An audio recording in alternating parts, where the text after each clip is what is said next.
across the UK, on DAB+, on YouTube, on your mobile, and on your side. This is Talk.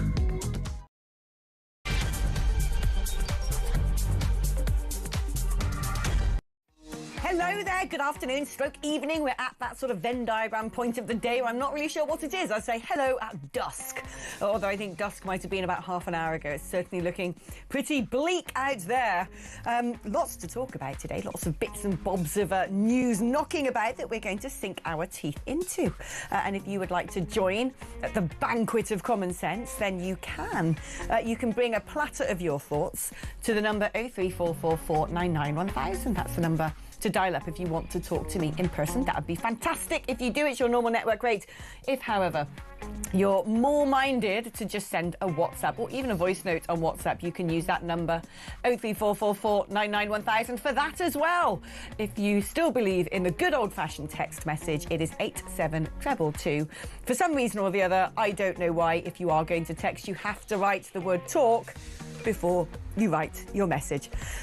Okay, right, if I hiccup, I apologise. I've just been trying to cram a homemade soup down my gullet. I've had one of those days where there hasn't been a moment to eat, not a moment, and so I thought if I don't try and force feed myself now, I'll be passing out. Like that poor girl at the football. Did you see that? That poor television presenter, live on air. Woo, boof. Laura Woods, poor thing. That is the nightmare situation for anyone live.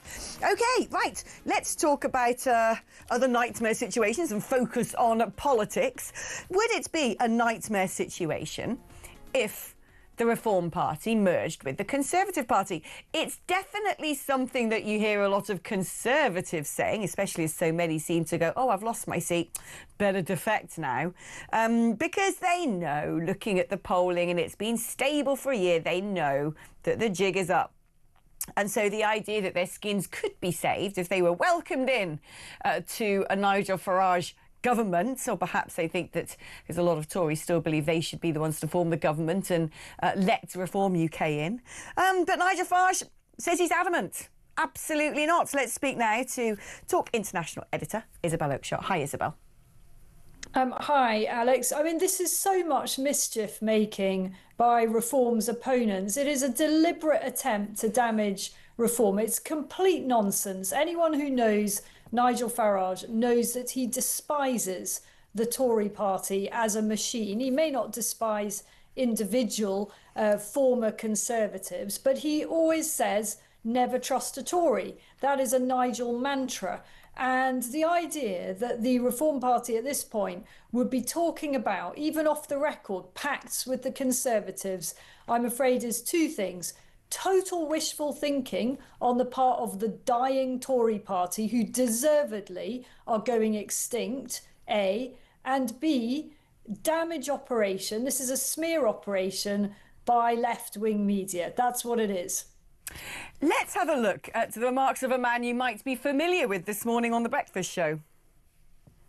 In one sentence, with one question, imagine I'm Noel Edmonds, Richard Tice. Deal or no deal? No deal.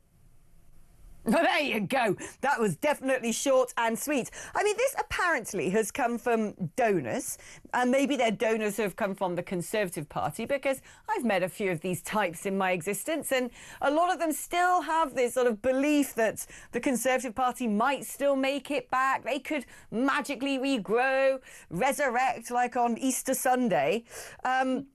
And one in particular said something which, knowing what I know about Reform UK and Nigel Farage, one of them has suggested that actually what Nigel might be up for is forming a right-wing mega party co-led by Nigel and Boris Johnson. I can't think of anything that Nigel would dislike more.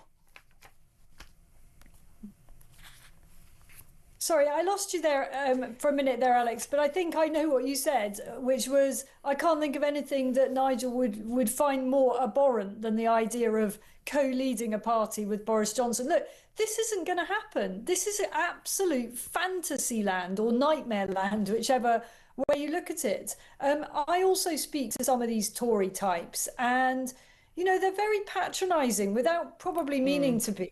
Their attitude is, well, you guys, you know, you're doing really well, but when it comes to the push comes to shove, you don't really know how to run things. You don't have our institutional knowledge.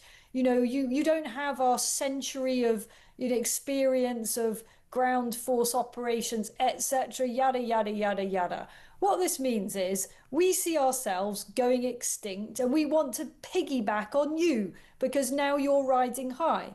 And you know what? I find it pretty distasteful, actually. You know, these are the same people that used to jeer and mock and laugh. You know, when my partner Richard Tice was leader of the party, jeering and mocking and privately saying, oh, you guys, you'll never get anywhere. But, you know, there, have your little fun. You know, and now we are actually getting somewhere and they want to be part of it. And I would suggest that they drop this little fantasy of theirs and let Nigel Farage continue doing what he's trying to do, which is to put them out of business.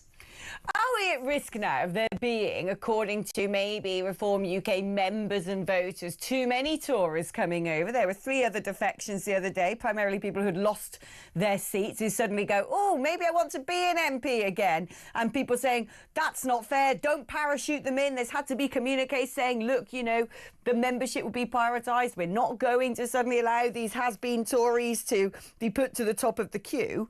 And now there are various people saying, oh, come on, Robert Jenrick, we've got to have Robert Jenrick. Robert Jenrick saying, I'm not going to go. And other people saying he will go if he's given a high office. I mean, at what point does Reform draw the line and say, perhaps we do need experience, perhaps we will take certain defectors, but actually go away? Yeah. Well, what a great position to be in, to have that dilemma. I think it's what you could call a nice problem to have. I would say that each case needs to be looked at on its individual merits, and I'm sure that is what the leader of the party is doing, assessing each individual who says they want to defect, or you know they want to move over in some shape or form, whether it's that they want to ultimately be a candidate or whatever. The party leadership has to look at those people and say, what are they going to bring to the reform movement? And if the answer to that is nothing, then I'm pretty sure they're going to be rejected. And ultimately, what the party leadership is trying to do is drive the Conservative Party out of business.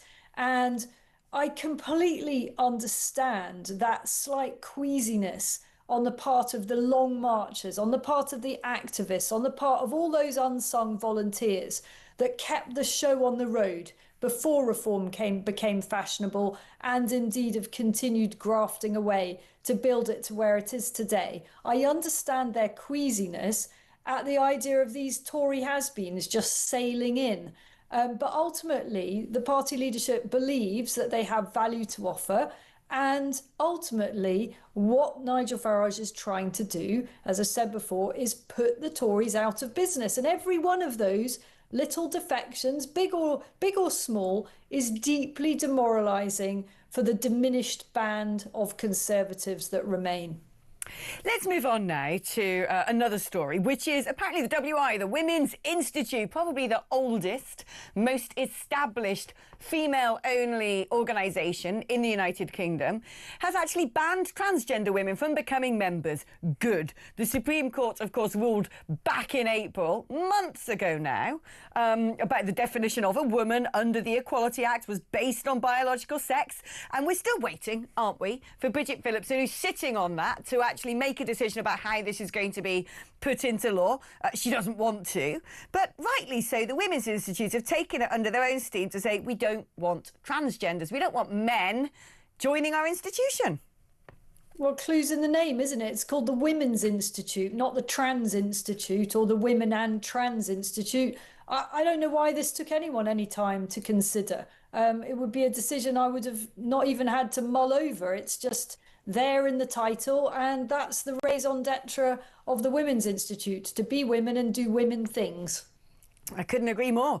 Good for them, I say. And I think other organisations need to have the confidence to do the same, because we know if anyone tries to legally challenge it, regardless of Bridget Phillips not doing anything with the Supreme Court ruling yet, that they will win. So if you're a women's organisation and you want to say this is strictly biological females only, go ahead and do it. That would be my advice. Now, let's talk about Rachel Reeves. The story's going on and on and on. And it's always interesting getting different people's takes on this. I mean, the way I see it is this. I went back and looked at everything she said in front of Parliament to find the smoking gun where she lied. And she's been very clever, in my opinion, because she didn't say, since the end of October, we have a black hole. She didn't say that in front of Parliament. She talks about there was a black hole. But outside of that, and certainly at her conference speech, the mood music has been very clear. She's led everybody to believe, not just me, not just you, not just the audience, but people like Chris Mason, the BBC's political editor, who has said this. She led the whole nation into believing that we were financially in dire straits when we weren't. Then what happens just before the budget is this interesting accident, where the OBR's report gets put up online an hour early, which, given what we've later found out, suddenly has taken on a different pallor. And as a result, the head of the budget watchdog has had to quit. Rachel Reeves wasn't present in PMQ. She wasn't there to answer any questions. Who would have thunk she might try and evade that one? But what do you think has gone on here? Do you think that when you've got the Conservatives reporting her to the Financial Services Authority, Reform UK reporting her to the Parliamentary Ethics Committee, do you think that they're going to be able to get her bang to rights? Well, just a correction there, unless I'm going mad, which is entirely possible. I mean, she was at PMQs today, unless my mind is playing tricks on me. I only watched I was listening to it on the radio, but she was James Murray who's sort of put up to answer the questions, right? Well, at PMQs, it was Keir Starmer who was answering the questions. But then after that, I tuned out. I was on the train, I was listening to it on the radio, so correct me if I'm wrong, because when the first questions was asked by Mel Stride, it was little old James Murray who was sort of put into the firing line. I think that was not PMQs, that was a debate that followed, and she may well have scuttled out of the chamber. I would imagine that she probably scuttled away as soon as the pressure came on. Can she be got banged right? Do you know what? I don't think it matters. Politically, I don't think it matters whether she's, technically nailed for having lied or not. The damage is done. The nation knows what the nation knows, which is that they're getting poorer, and their general impression is that the Chancellor is not in control of things, or insofar as she is in control of things, she has manipulated information, she has been misleading in order to suit a political agenda. And that political agenda is about surviving within the parliamentary party, within her fellow MPs, and being able to please the base Labour vote, which is, many of which I'm afraid is benefit claimants or welfare dependents. And you know what I think is really galling for people? I get most normal people don't sit there and watch Prime Minister's questions like we do.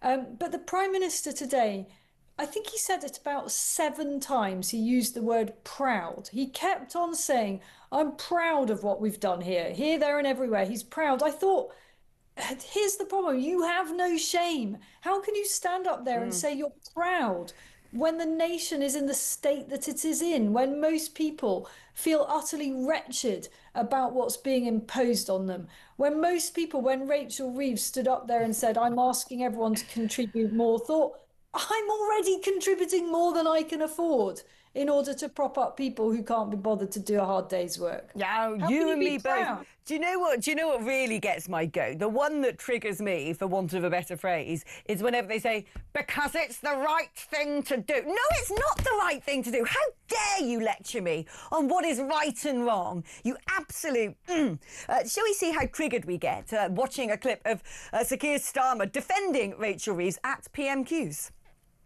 Under this Chancellor, Mr Speaker, growth is up this year, defeating and beating the forecast. Wages are up, more since is the general election than in 10 years of the Tories. We've had, I think, 5 interest rate cuts, NHS waiting lists are down, we've had record investment into this country. We're turning the page on their austerity and reckless experiment on borrowing. I'd compare that record to them every day of the week. Oh, at least you didn't say because it's the right thing to do, because I think I would have actually lobbed my soup across the room. Oh, 100%. He made references to it being the right thing to do in different ways, going, you know, there's a moral duty to lift children out of poverty. Well, yes, of course there is, but the debate isn't about that. Literally, I don't know anyone who says, I want to keep children in poverty. The debate is about the mechanisms you use to do that and whether it overall makes more sense to keep dishing out benefits to supposedly lift children out of poverty, or is it the case that you support and encourage and frankly sometimes use both carrot and stick to encourage and perhaps force parents to actually look after their own children and lift them out of poverty? But this is the thing, it is relative poverty, i.e. in this country the average family has a big old telly, smartphones, 2 cars on the drive, etc. The relative poverty is someone who's got a big old telly, a smartphone, 1 car on the drive, probably given to them by Motability. Do you know what I mean? It isn't poverty. There might be some people out there who genuinely are struggling to put food on the table, who are genuinely struggling to pay for their heating. And do you know who those people are? The working people. Yes. The working people are the ones who are struggling, because now if you're on the average blimmin' salary and you have 3 kids, you're getting less money by quite some degree than someone who's not working with three kids. Now that, Sir Keir Starmer, is the wrong thing to do. That is morally abhorrent. Alex, for, I don't know, if not Deputy PM, then something else there. That was quite the rant. I was loving that. And I agree with every word of it. You know, I really object to this notion that people who don't agree with dishing out more benefits for multiple children must somehow want children to be in poverty. It's about how you go about these things. It's that whole thing about, you know, if you want to feed a man, give him fish tonight, but if you want to feed a man or a woman or whoever for the future, then you give him a fishing rod and teach him how to catch fish. It's that old analogy. You know, handouts are all very well. Sometimes they're needed for, I wanted to say deserving cases, but that's always a controversial thing to say. But some people need handouts. Of course they do. They fall on hard times. They get sick. None of us at Talk, I don't know anyone at Talk who says that we don't want any welfare state at all. But it's become so bloated, and it should not be a lifestyle choice. And we all know that it categorically is a lifestyle choice for many people. Now, finally, let's end on something a little bit fun, shall we? Is because Rachel from the Customer Services Helpline, as well as lying on her CV about the job she had as a top economist and all the rest of it, has also told what sounds on the surface like a minor porcupine about being the British girls under 14 chess champion. It turns out that not only was she not the chess champion, she came 26th out of 34 in the tournament and was even beaten by her own sister. They're crying out loud. Oh my, I mean, you know, this woman's CV and life story seems to be a work of quite some creativity, doesn't it? I mean, good for her that she was in any chess tournament. I mean, I would come, you know, 34 out of 34 if I was in a chess tournament, but I would also keep quiet about it and perhaps not add that to my long list of boasts about my illustrious career. Isabel, it's been wonderful catching up with you, my darling. I really hope we get to see each other soon. I might be going over to see her in person because this country is cold and bleak, isn't it? I want to know from you, what have you lied about? Have you written something on your CV? Have you been economical with the truth, even if you're not with the nation's finances? Have you inflated a grade or two? Have you just invented stuff on your CV? Have you ever been caught out? Or have you always just played it straight? 03444 991 is the number to dial. Come on, confess. It will get you a spot in heaven if you do. That is also the number for WhatsApp. You can also leave me a voice note on WhatsApp or text me your confessions, if you will, 87222. like the word talk before it, and it's your normal network rate, all of it, so it's free. You don't have to pay, you know, for blessings in the church. It's not the medieval period. Don't you worry. You share with Auntie Alex the naughty things that you have done where you have actually not told the truth. OK, we're going to take a short break now, but joining me after the break is the brilliant Sharon Davis, MBE, former Olympic swimmer.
The Talk app. You can watch, catch up and listen to all your favourite shows and podcasts anytime, anywhere, all on the Talk app. Watching and listening to Talk just got easier. There's now only one place for the home of common sense. So head over to your App Store or Google Play and search Talk now.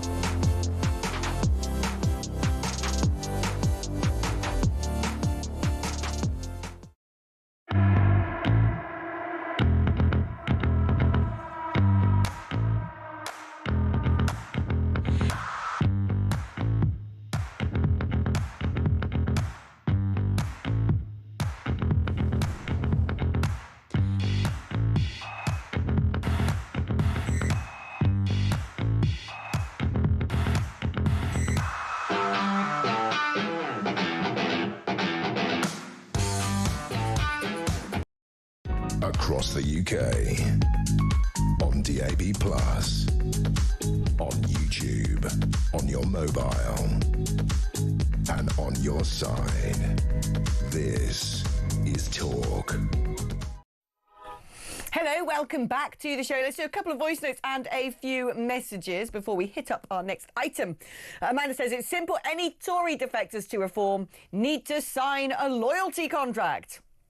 Mind you, Fern in Glasgow says I could never vote for a party that was infested by previous and present Conservative MPs that done us wrong, particularly since the EU referendum. They should have all lost their seats last year. I want a party of fresh people that I can trust. We've been members of Reform for 4 years. If failed Tories looking for a job keep joining, we will be leaving. I think a lot of Reform voters feel like that. And here we go. This will segue us. Actually, I'm leaving that message. Just a voice note first, because I've seen a segue opportunity. Segue alarm goes off. Let's have a voice note from Phil. The problem with the Conservative Party at the moment is they may have changed the front line with Kemi Badenoch and the people that she got around her on the front bench there. But the problem is, it's the people in the background. And as Labour have proved, you can't do anything without the support of your backbenchers. And the problem we've got is that there's phrases like red conservative and liberal conservatism. And those two things tell you exactly why me and hundreds of thousands of other people will not vote Conservative again, because they're not Conservative. There's too many people in that party who are far too liberal to be classed as Conservative. And therefore, Nigel will not get into bed with them purely because he cannot guarantee that every single member of that party that he climbs into bed with has the same moral upstanding and same belief system that Reform do.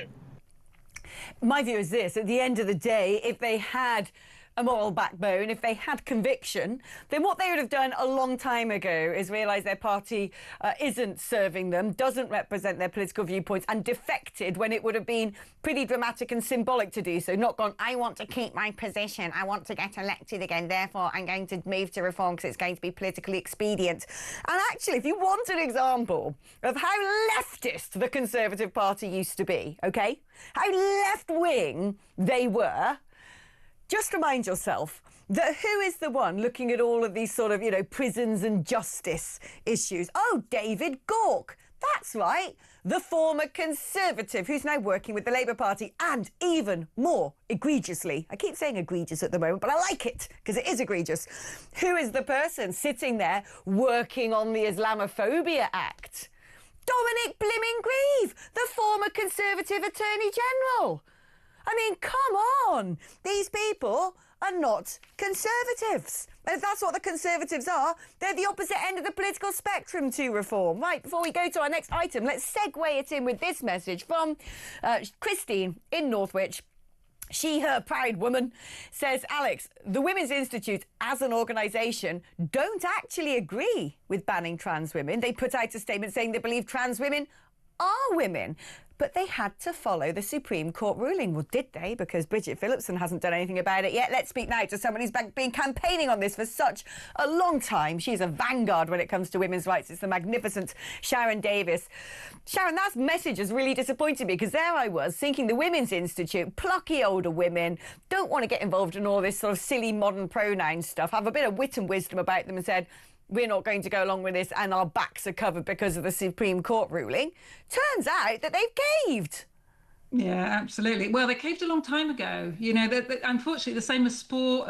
We saw girl guiding go yesterday. And this isn't really just about protecting women's spaces. It's about safeguarding in lots of instances as well, particularly with girl guiding. I mean, at the moment, even though they are saying that they're now going to say no boys, because that's what they are, no boys in girl guiding, they're still allowing trans-identifying men to be guide leaders. And I think that's probably more problematic than anything else, if I'm really honest with you. So this is, parents weren't being told, and that was the other point of this, that parents of kids that were going off to girl guys were not being told that they were having to share with boys when they were going away on camping trips. And that to me was extremely wrong. So the Supreme Court ruling, as we know, in April clarified the fact that in the Equality Act, sex means biological sex, which means now we have our protections back. But it is like trying to claw every single one of those back, because for 10 years we've not been allowed to actually apply the law, and we've lost so many opportunities. And the Women's Institute is just another example of that. An organisation that was set up for women. What could be more women orientated than the Women's Institute? And they are not banning any form of man. They're banning trans-identifying males who remain a subset of males. They're not a subset of females. No, I totally agree. Why do so many women go along with this? I don't get it. For me, it's very simple. I don't want a man in a frock in my changing room, in the bathrooms, anywhere hanging out with little girls, because it is totally inappropriate at the least. It is downright dangerous at the worst. And it is a severe impingement upon hard-earned rights that we've got. And actually, the idea that a woman has her own bathroom isn't just a right. It goes back time immemorial because of the biological truth about men and women. So how can so many middle-class women, go along with this stuff? Because we have so many handmaidens, it's scary. Women that are prepared to throw women's rights under the bus, and many of those, unfortunately, are also in our government at the moment. They are not standing up for women. It's virtual single signaling, PC woke, whatever you want to actually call it, at the end of the day, it's sacrificing things, generations of women that have gone before that have fought incredibly hard. In sport, we get this tiny proportion of the opportunities. We get 5% of the sponsorship dollar across the world of sport. For every 20 stories on men in a newspaper, we're lucky if we get one. Women get a tiny slice of the cake. So we have to fight so hard for the things that we call our own, and we are just having them taken away from us. And I just don't believe that's correct. And you mentioned safeguarding. That's probably one of the most important things of all. The statistics will show you that trans-identifying men are just as dangerous as men. And in fact, when it comes to sexual assault, they're worse. Right. I was going to say, there's something which we are not allowed to talk about openly. It is medical truth. You can look at various, probably now prescribed journal articles written by top doctors, which is there is a Venn diagram. There is a sort of commonality. And I'm not saying it's the case for all people with gender dysphoria. But when it comes to men who like to put on a frock, especially those who like to dress up as ickle-bickle girls with pigtails, usually they're autogynephiles. There is this correspondence between men who like to dress up as women, and a fair amount of them have some pretty interesting fetishes. And the problem with it, Alex, is there may be an awful lot of people out there that have genuine gender dysphoria, but there are also not a lot of not very nice men out there that will take any opportunity they possibly can. And unfortunately, bad laws will be abused by bad people. So how do we stop someone who is bad and is a paedophile or has the worst intentions, but can put on a dress or a wig and just say, I'm going into this bathroom, and there is nothing you can do about it? And unfortunately, we've got to the point where, an awful lot of people in positions of authority, whether it's running a leisure centre or a cinema or the Women's Institute, they're fighting to say no to these men. So these men have been given this card to literally be able to do whatever they want to do, and sadly women that should have had the backbone to stand up to it and say no, we're going to protect the rights and the privacy and the dignity and the safeguarding, haven't done that, and we're having to claw it back. And we're getting there. We're getting there one thing at a time. The Supreme Court has said to us the law is on our side, but it's been a long fight, and women have had to raise money to crowdfund constantly to take these organisations to court, and the government should be doing that. The government should be telling them what the law is. The guidance has been sat now on Bridget Phillison's desk for 3 months. Oh, she's a traitor to the sorority, she is. I mean, also women have had to suffer threats, abuse, urine being thrown at them, sometimes physical violence. But the other thing that I don't think we've spoken about much yet, just before I let you go, Sharon, is certainly in America, we have seen 2 big high-profile attempted assassinations, one being of Donald Trump, the other of Charlie Kirk. In both situations, the perpetrator had connections to the trans rights movements. And the thing is that some of these people have genuine, quite severe mental health conditions. They're then going online, they're being whipped up into a hysteria, fed hyperbole, told that, they're the great victims, that they're being persecuted, that these people who don't want them going into women's toilets are evil, and they go on to commit extremely violent acts. These men can be extremely dangerous. Yeah, I think there's probably 2 sides to that. One is that they're being fed an awful lot of cross-sex hormones, which is not going to be very good for you. I can tell you from personal experience, having watched East German girls be filled full of testosterone from the age of 11, many of them went on to die. All of them are ill. Okay, so this is not a healthy thing to do to young people, to give them puberty blockers or cross-sex hormones. It has long-term negative side effects. It may give them an immediate high because they think they're getting what they want, but in the long term, you're talking about turning young children with healthy bodies into lifelong high dependency customers of pharmaceutical industry. Yeah. All right. And again, you mentioned the fact that young people that are vulnerable, have mental health issues, have anxiety. This is their tribe. They feel like they're being they're sort of getting a rubber stamp in this area. And I think we've also not done a lot of our young people a great favor by not teaching them boundaries and the word no. It's one of the things I see an awful lot with young people is that they have this entitlement, and at the moment in university, it's really bad. And they're coming out of university thinking they're entitled to, jobs with 5-figure figures when they've never actually worked before in their life, or they're entitled to benefits, or they're entitled to this and they're entitled to that, and no one is actually saying no to them. And their resilience levels are terrible. So when they do get told no, you can't have this job, or no, you can't do this, they can't deal with it very well. So meltdown. Yeah, so sport is wonderful for that. That's why I want kids to do sport. I want everyone to do sport, because it really helps with our resilience and our health and our mental well-being.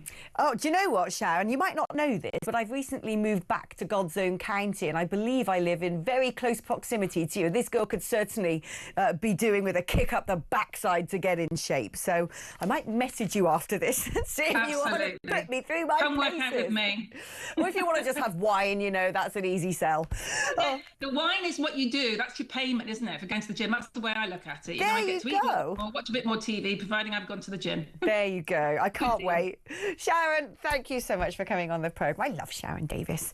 All the coolest people. I'm telling you, I'm going to be setting up a right-wing enclave in the heart of the Cotswolds. Watch this space. OK, right. We're going to take a short break now, but when we come back on the other side, we're going to be speaking to Hamish de Bretton-Gordon, a former British Army colonel, about what on earth is going on with this attempts to forge peace between Russia and Ukraine, and also Putin's threats against Europe, saying, do you want to come to war with us? We're ready. And NATO hitting back, going, we don't want to. I mean, obviously, they don't want to. We're discussing all of that after this.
Across the UK, on DAB+, on YouTube, on your mobile, and on your side.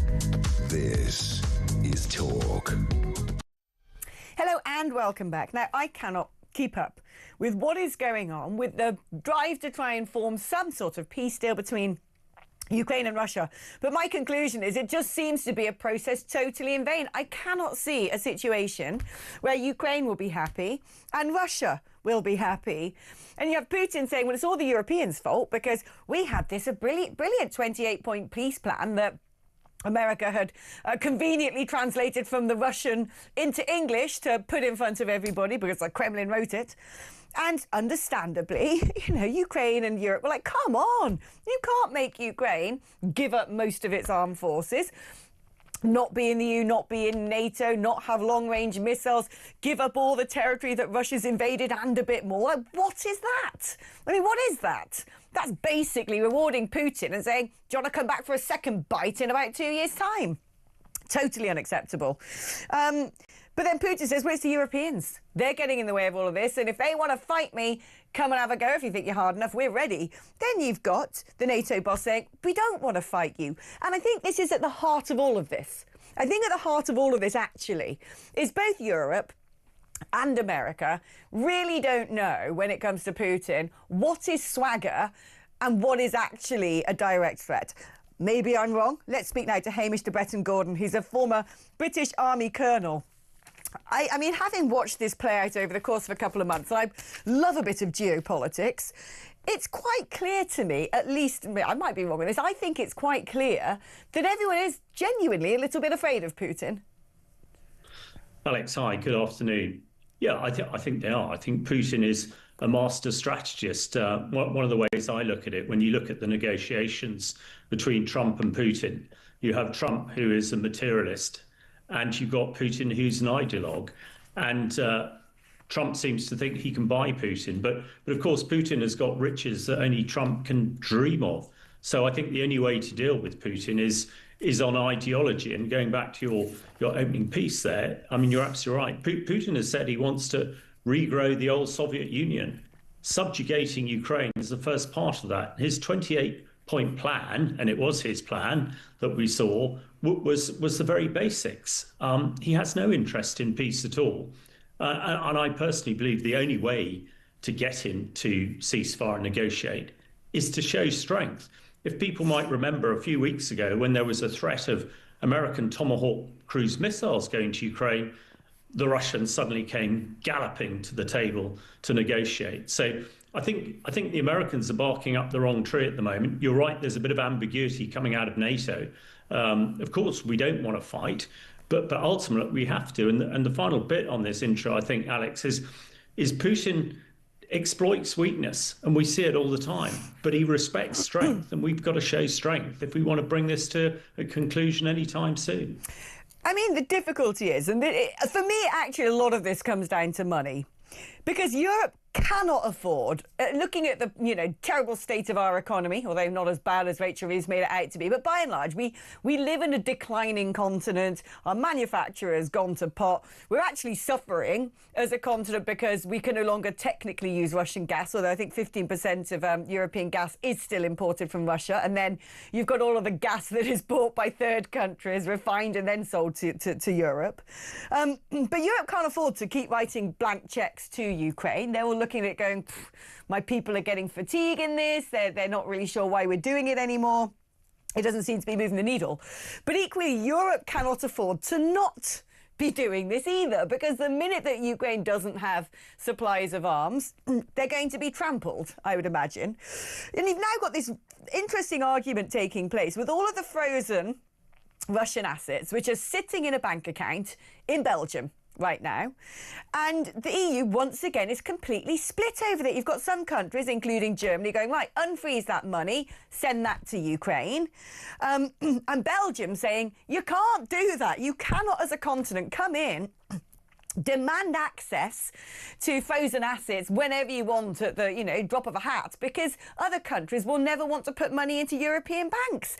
And so we go round and round and round in circles, and I cannot see light at the end of the tunnel anymore. What do you think? I mean, if you were sitting there advising the government, what would you say we needed to do? Well, let's take those frozen assets first. I mean, it's how ironic, how cross Putin is getting. The fact that we might steal his ill-gotten gains and use them against him I mean, the irony is beyond the pale. But I think when it comes to what we can do, is absolutely just pouring money into Ukraine is not necessarily the answer. But it goes back to strength. Now, Putin's army, in my opinion, has reached its culminating point. They've lost over 1.5 million casualties, 6,000 tanks. They are barely making any headway, and he's just throwing young men into this sort of meat grinder. At some stage, the Russian people are going to go, hang on, all these people dead. their economy is in free fall, not for the oligarchs, not for Putin. They can still get their caviar and drive their Rolls Royces, but for everybody else, that they can barely afford to sort of live, as it were. And I think we in Europe, and we can't rely on Uncle Sam any longer, I don't think, to come galloping across the Atlantic to our rescue. Trump was right. We need to take on responsibility for ourselves. And as I said at the beginning, the only thing that Putin respects is strength, the military strength. And European NATO countries vastly overmatch Russia when it comes to that. We've got about 135 F-35 jets at our disposal, which could do a tremendous amount to protect civilians in Ukraine. So I think we need to get on the front foot militarily. I'm not there saying lots of British tanks, not that we got very many on the ground in Ukraine, but I certainly think the air power available to European NATO countries will certainly protect a lot of Ukraine civilians. And one of Putin's things, and I saw it at first hand in Syria when he was supporting Assad, the view was if you kill enough civilians, the rest of them will capitulate. And that is sort of what he's trying to do in Ukraine. So I think we should be protecting the Ukraine civilians. We should be spending Putin's money on weaponry enabled to do that. And we should be making sure that people understand exactly what's going on and exactly the intentions of Putin. And final thing here, tomorrow we get the report on the Salisbury poisoning attack. And let's not forget, that wasn't a criminal event. That was an act of war by Russia on UK soil. And that was 7 years ago. And we need to not forget that, because Putin hasn't, and Putin will not stop until he's stopped. But is this not the problem, actually? One final question before I let you go. Is not the problem that they are genuinely worried? I remember when Russia first invaded Ukraine, I remember a lot of people coming and saying, we've got to build him a golden bridge. Oh, when he's cornered, he's like a cornered rat. Those two expressions, everyone was repeating them. And Putin's very good at going, all right, you want to come and have a go? Oh, look, these nuclear weapons are pointed in your direction. But at the same time, I wonder if the thing that European nations are even more worried about, rather than the idea of there being all-out nuclear war, is more the grey zone warfare. The fact that he's got his shadow fleet going out there, selling his fossil fuels on the high seas, but also, I don't know, dragging giant knives underneath, cutting undersea cables, Lord knows what. He's committing acts of sabotage and arson on European territories. He's got a very dangerous alliance with China, and who knows what they could do in terms of access to infrastructure. That there are all these other various fronts. If you're going to take on Putin, you open up risks in lots of different directions. I agree with you. In a dream world, I would love us to not just get on the front foot, but to some degree, get on the front line. At least I think the idea of an air war is a decent idea. Those are brilliant assets that we have. But is there not a risk that he will take out some sort of vengeance on us, and there will be a price to pay? Well, I think two hopefully relatively simple answers to your question there, Alex. On the nuclear side, I think people should just forget it.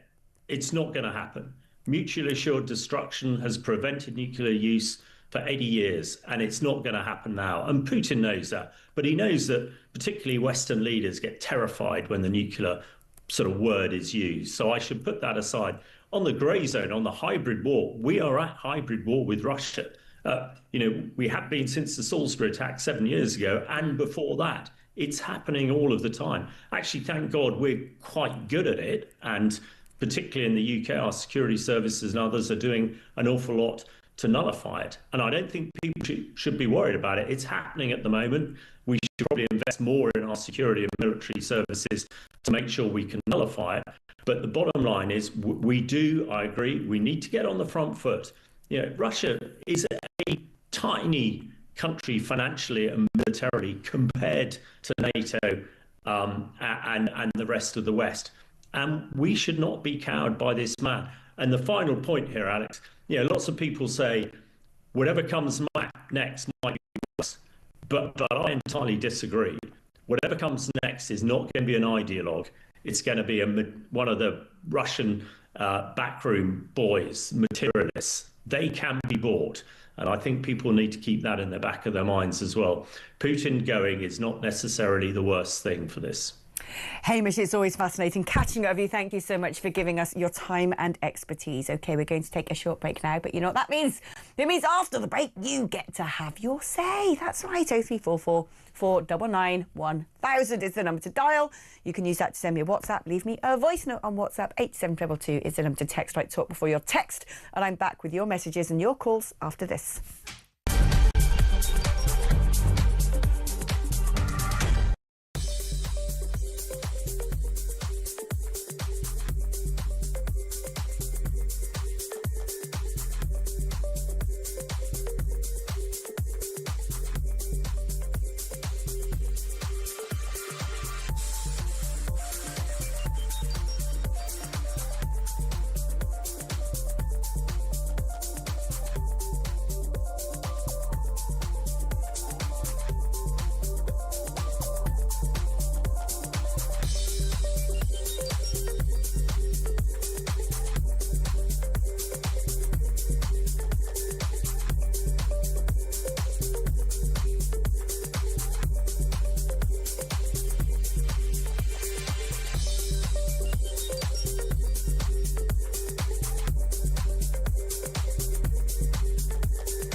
The Talk app. You can watch, catch up and listen to all your favourite shows and podcasts anytime, anywhere, all on the Talk app. Watching and listening to Talk just got easier. There's now only one place for the home of common sense. So head over to your App Store or Google Play and search Talk now.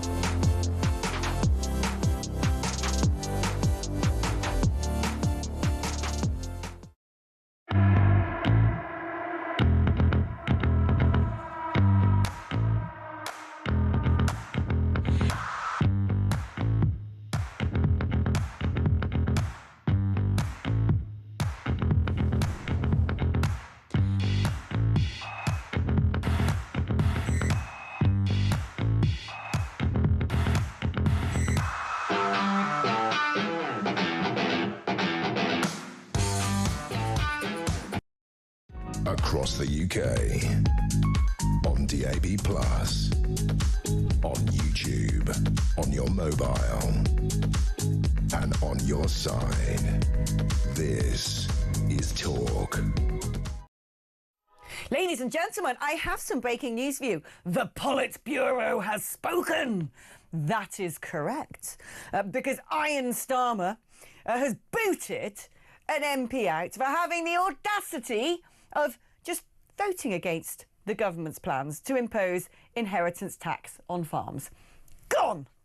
That is the MP for Penrith and Solway, Marcus Campbell-Savers. Sounds like he's in the wrong party, to be honest. But Marcus Campbell-Savers, yes sir, is out of the Labour Party, booted out because he didn't vote with the government. I mean, mate, have you seen your majority there? The guy's authoritarian. Can we get that straight? He didn't go and hang out in that Czechoslovakia workers' camp and not know a thing or two about discipline. Clearly. And let's do some of your messages before we take some calls. Richie in Grimsby, I've got a lot of good confessions about lying, and that's what I'm going to focus on now.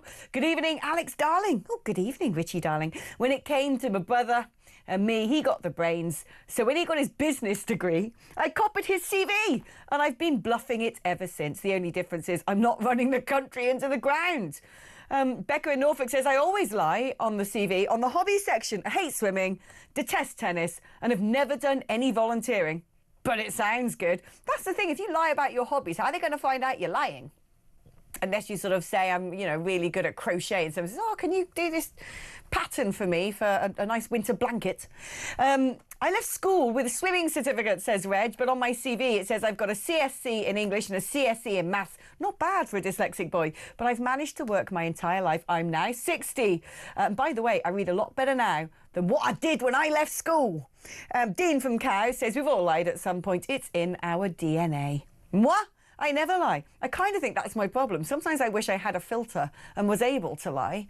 I think I've got a perennial problem with truth-telling, if I'm honest with you. Doesn't always work out well when you say, someone says, oh, do you want to see this picture of my dog? And I go, don't like dogs. Don't like it. Horrible. I'd kick it. I genuinely don't like dogs. Sorry. If you're a dog lover, it doesn't mean you have to dislike me, but I'm team cat, okay? I always have been. I just miss that DNA that I like, dogs that work. I like Labradors and stuff like that and retrievers. In fact, I don't just like them, I love them. I go out of my way to stop and pet them because they look like Falcor from The Never-Ending Story. But anything else that isn't a Labrador or a retriever, why have you bothered? Because that's clearly the best dog in the world. Why have you got some little thing that can't, help pick up your newspaper or do anything handy, that smells funny and frankly looks like Greta Thunberg? Why would you do that? I don't get it. But a lot of people who have dogs really detest cats, and I'm fine with that. If you hate cats, good on you. Just, we don't have the same opinion on pets. Sorry, that was a bit of a random aside. Anyway, keep your thoughts coming in on the things that you have lied about. 03444 999 1000 is where you need to send your confessions on WhatsApp. It is totally free of charge. You can leave me a voice note with your confessions as well. 87222 is the number to send me a text. Come on. If you've lied, it's always good to own up. We can keep it anonymous. Let's have a little listen to a voice note from Rich. I have to admit, about 35 years ago, I did tell a white lie at an interview. I said I knew more than I did about the job I was going into. As it turns out, I was really good at it, and I've made a decent living. I class myself as good at what I do. Unlike Rachel Reeves, well, the whole cabinet. They like the balcony in the Muppets. Great show. They are indeed, and unfortunately in politics, there's such a thing called spin, but when you are just abject lying, audaciously lying to the general public and trying to pull the wool over their eyes, you will be found out, as she has been. OK, we're going to take a short break now, but don't go anywhere, because when I come back, we are going to be discussing this possible merger between the Tories and Reform. Probably all for the birds, but let's hear that from a Tory just after this.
across the UK, on DAB+, on YouTube, on your mobile, and on your side.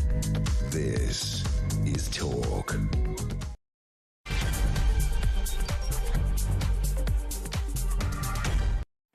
Hello there and welcome back to the show. 1 hour down, 2 to go. Thank you for being tuned into me this whole time. I really do appreciate your loyalty and support and your very good discerning taste. If you've only just joined me, why so? I suppose you might have been working up until this point, but don't worry, because you can either go on the Talk app. That's right, it's launched now, the brand new shiny Talk app, to watch back anything you want, or you can watch us back on YouTube. But, you know, you don't have to try and always be here live, although if you do, it makes me look good for the bosses. We got this thing called the worm, you see. It's this little thing that shows you how many listeners you've got. Oh, the worm! The worm is my ruler. Anyway, sorry, I told you that. Probably get in trouble for that now. But either way, stay tuned to Talk is the point I'm trying to make. OK, now remember, you're supposed to be telling me if you've told porky pies in the past. Trevor in Derbyshire says he blagged his way into the Coldstream Guards by lying about his height. I'm sure they were very lucky to have you, and thank you for your service, may I just say. Kevin Southampton says, I've certainly told a few white lies, but nothing that can come back to haunt me. Also, there seems to be a pattern of Rachel Reeves fibbing over many years. Well, you kind of think in politics you've got to be extra squeaky clean because someone somewhere is going to rifle through everything you've ever said and done and throw it back in your face. OK, let's meet our next guest now. Graham Stewart MP, who's a Conservative MP for Beverley and Holderness. Thank you for joining me, Graham. How are you doing? I'm doing very well, thank you, Alex. Good-o, good-o. Are you staying put? Are you firmly rooted in the Conservatives, the Loyalists, never going to leave? Or do you sometimes look around and see some sort of turquoisey, Pantoned badges and think, that might match a tie I have in my wardrobe? Well, I think Nigel Farage has done quite a good job. I mean, he's one of the best political communicators in Britain, and he's highlighted a lot of issues. But, you know, is he ever going to be Prime Minister of this country? No, he isn't. And what we're seeing every day at the moment is Kemi Badenoch is getting stronger all the time. You know, she's just eviscerating Keir Starmer at every Prime Minister's questions. The team are fully behind. And when you hear things like, I just heard your story there about Rob Jenrick, I mean, he might wish, but there's no way that I can see Rob Jenrick going off to be with Nigel Farage because he wants to be part of the next government because we've got to turn this country around after years of failure under Labour. And reform isn't a serious alternative. It's a brilliant protest voice, but it's not a serious alternative. I hate to break something to you, Graham, but the polling's been fairly consistent now for over a year, which when it comes to looking at dating and looking at trends seems to be a bit of a slam dunk. And that polling shows categorically that Nigel Farage will be the next Prime Minister, will form the next government, and frankly, the Conservatives don't stand a cat in hell's chance, which I'd imagine is why certain Conservatives are looking over reform going, if I want to keep my seat, or indeed I lost it in the last election, if I want to get back into politics, there isn't any point sticking around with the original Conservative Party. I may as well knock on the door of Mr Farage. That is what the polling and the data shows, the idea that Kemi Badenoch will be the next Prime Minister. As optimistic as one might be, as supportive as I am for the concept of optimism, because I think it's very good for mental health. I don't want to, you know, hurt you, Graham, but I don't think it's going to happen, love. Well, Alex, I don't know how long you've been in the political game. A long time, can I just say? Well, because you look so young that you probably don't remember the SDP. Was it 82? They had like 51% poll leads, you know, that Nigel Farage has never got even close to touching. And if people got as carried away with the exuberant language you just used about, oh, the SDP is going to form the next government, well, guess what? It didn't. History is full of people coming along like Nigel. And I say, I haven't got a lot of time for Nigel. And I think a lot of the issues that have been highlighted is really useful. And we needed you know, some strong voices, and the Conservatives need to be authentically Conservative. But that's why we elected Kemi Badenoch. And I mean, you've seen there's these great quotes from Nigel before saying what a fantastic and principled leader she was. This was, of course, before she was leader of the Conservatives. There really is no chance. In my opinion. Okay, so let me tell you a bit about there isn't going to be a reform. Let me tell you. And let me just finish the point, Alex, because why did he tell these donors the other day? He didn't. He said he didn't. Deal? Well, he says he didn't, but the reporting was that he had. Why? Because the donors might be floating around like you. They might be floating around reform, but what they're not doing is they're not writing any checks. And why is that? Because they know he isn't credible. He isn't going to be the next Prime Minister of this country. And it's going to be Kemi Badenoch and the Conservatives. And I'm absolutely confident of that. And we've got 3.5 years to go. And Kemi is just acing it day after day, week after week. And we're seeing all sorts of people who previously wrote her off and wrote the Conservatives off, changing their mind. And I remember after the 97 defeat, there were all these books. I have them on my bookshelf. The end of the party, the end of the Tories. There were you could make a fortune, Alex, writing books about how the Tories are finished. Well, we weren't finished then. We're not finished now. And we're going to come back and we're going to have to turn this country around after 5 calamitous years of Labour. Well, what I could do is make a fortune being an election consultant, which is something I've done on many an occasion since starting in politics 20 years ago, with Nigel Farage, actually, as his right-hand woman. That would explain your irrational attachment. Well, no, but I'm going to give you some examples. So I've seen the development of Nigel Farage from the UKIP days. I was a Brexit Party MEP, and then latterly I was floating around reform, but I've returned to the fold of broadcasting where I started.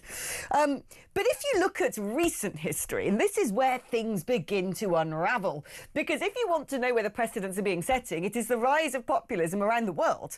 It is the second time re-election of Donald Trump. It is the march of Rassemblement National in France. Jordan Bardella, at the moment, is polling so enormously ahead of everybody else. And even if you look at the second round voting intentions, he beats every single candidate. It is the rise of the PVV in the Netherlands. And although Geert Wilders did not end up being the premier, they were the biggest party. It is even, before Rassemblement National, the rise of En Marche, a non-legacy party. I'm afraid if you're going to look at precedents, I would, if I were you, look at the things happening across the whole of the Western world. Actually, if you did want to look historically, there was another party called the Reform Party of Canada who wiped out their legacy right-wing party. So it very much isn't unprecedented that you might find yourself in the dustbin of history. So I would be very careful if I were you. But let's move on from this topic, because there is something that we might be able to agree on, which is how abysmal Rachel Reeves is. Now, what I want to ask you is, you know, everyone says she's lied, she's lied, she's lied. I think what she's done personally, because I've been sort of sniffing around, clawing through the backlog of what she said in front of Parliament since the start of November, what she said at party conference, what she said in television interviews. And yes, what she has done is very carefully created a political spin, fabricating a narrative of doom and gloom. But I haven't actually found the smoking gun. And it's frustrating me. I want to find the smoking gun. I want to find the smoking gun so I can put it on a little velvet pillow and take it to anybody who wishes to use it, because that way we can get her out of number 11, get Starmer out of number 10, and actually hopefully rid ourselves of this blimmin' awful socialist government. But I've not been able to find one. Have you seen anything? I mean, other than knowing that, yes, we're prosecuting political spin, you know, we could prosecute many a politician for that. I can't get it. I can't get her bang to rights. You haven't got a bang to rights on a recent lie. Is that your point? Oh, sorry. Yes, no, I mean, if we were going to put this, she lied to Parliament. Put this on silent. Yeah. Oh, dear. I think I must have crashed this computer saying all these things about how the Conservative Party might be over. Is Graham with us? Let us wait and see. You still there, Gray? I'm still here. Yes, there you are. Okay, so what I was basically saying is we all think she has definitely deceived us, pulled the wool from over our eyes, that she is at the, you know, very least engaged in quite some heavy-handed political spin. Even Chris Mason, the BBC's political editor, said we were all under the impression that the economy was in dire straits, not that it was running in a surplus. But the thing is, I cannot, you know, if she's going to get done by the Parliamentary Ethics Committee, she has to have lied to Parliament rather than interpreted something or painted it. I thought this was, you know, financial doldrums to me is only having a £4 billion surplus. I haven't found the thing that could actually bring her down, and I wonder how you guys are getting on with doing that. Well, quite clearly she did lie. She misrepresented the state of the public finances. She said that the OBR had, she indicated the OBR had downgraded their forecasts when in fact we know that they actually upgraded their forecasts.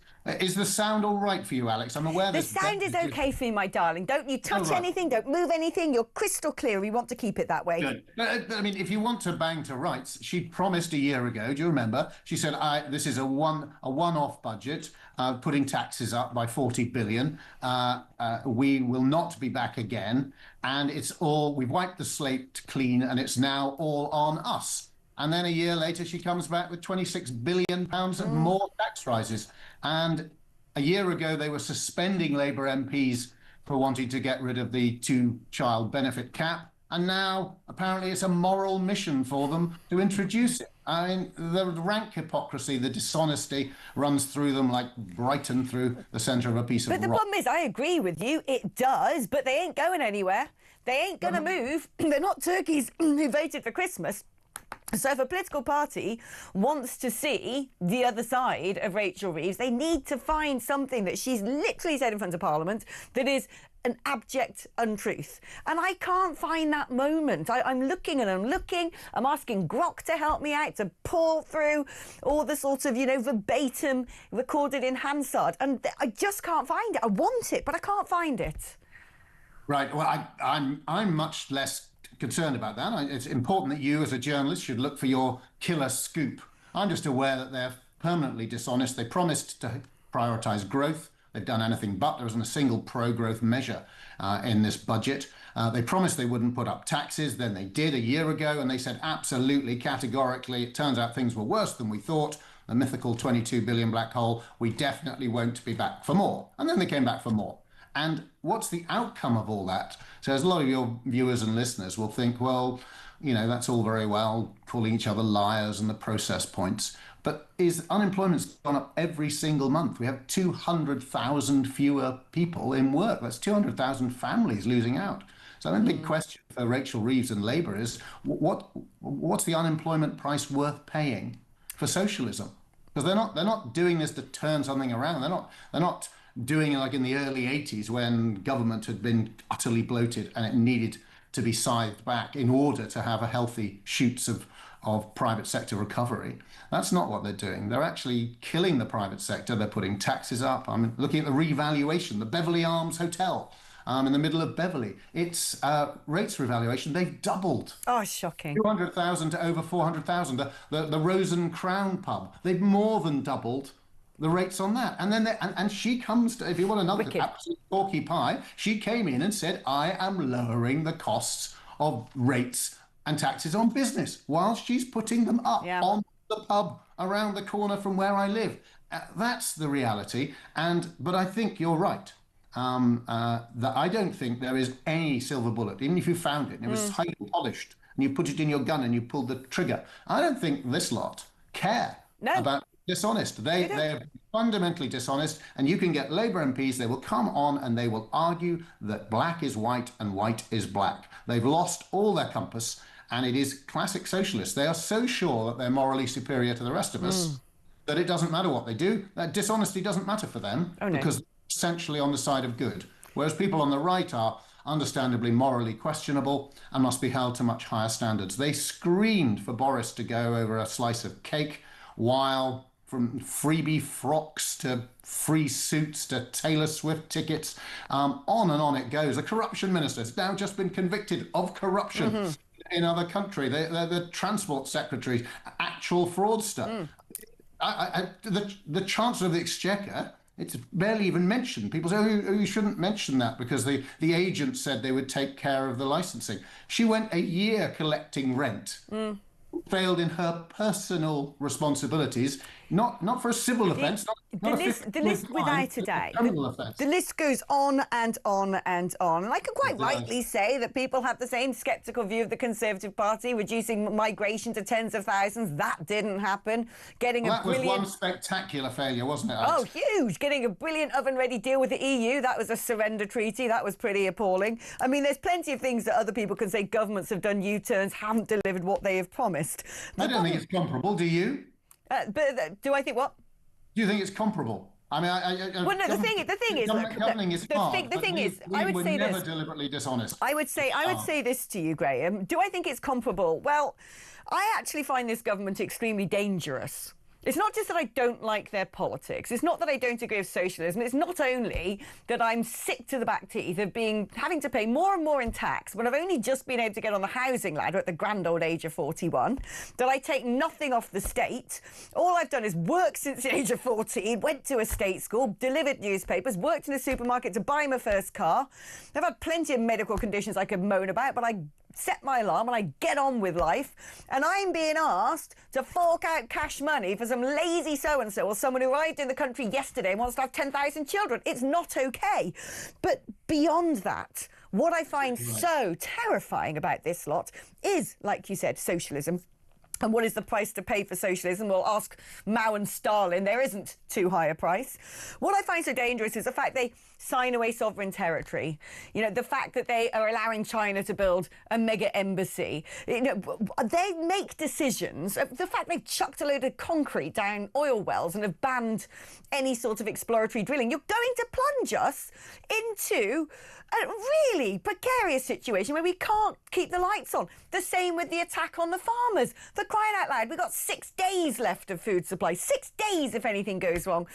If an enemy wanted to press a button and plunge us into poverty, despair, darkness and starvation, they could, because of this government's ridiculous strategy. That's what I find so scary, because look, I might not have voted Conservative for a very long time, and I might think some of the things that the Conservative Party failed to do, more so than having done, but failed to do, are not just disappointing, but have left lasting damage. But I never ever was under the belief that the Conservative Party hated Britain and would rather it didn't exist. This lot, I actually think that is their psyche.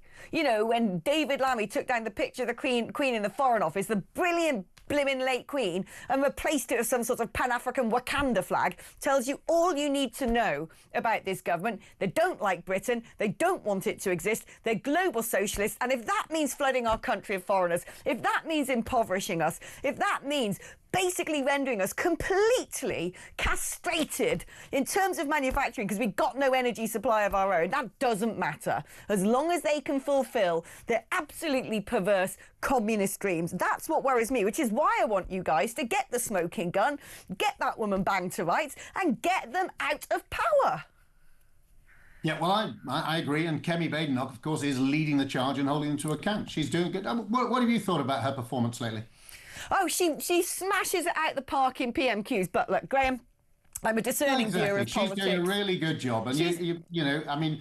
what I would say, though, Graham, is she's doing a good job. But I see her, you know, standing at the lectern with her sort of notes in front of her. So she's definitely got someone writing a good script. She's delivering it very well. But quite frankly, they're leaving an open goal. You know, a mushroom could stand at the dispatch box and take down Starmer and Rachel Reeves right now because they're that blimmin' awful.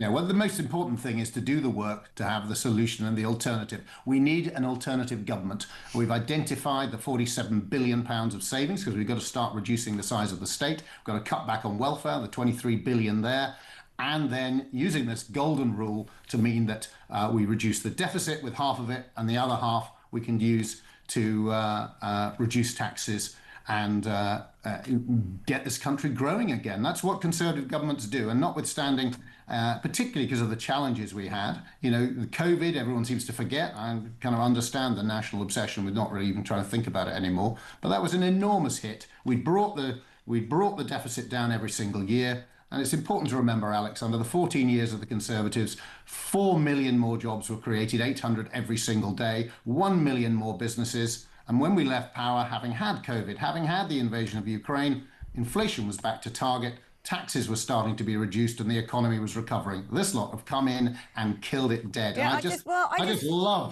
I'd love to inherit as a Conservative government what we hand on to Labour governments. Every time we get a basket case, last time it was more than 11% deficit. I mean, it took us the whole of the 2010s to reduce the overspend by government just to try and get us to live within our means, and we were accused of outrageous austerity.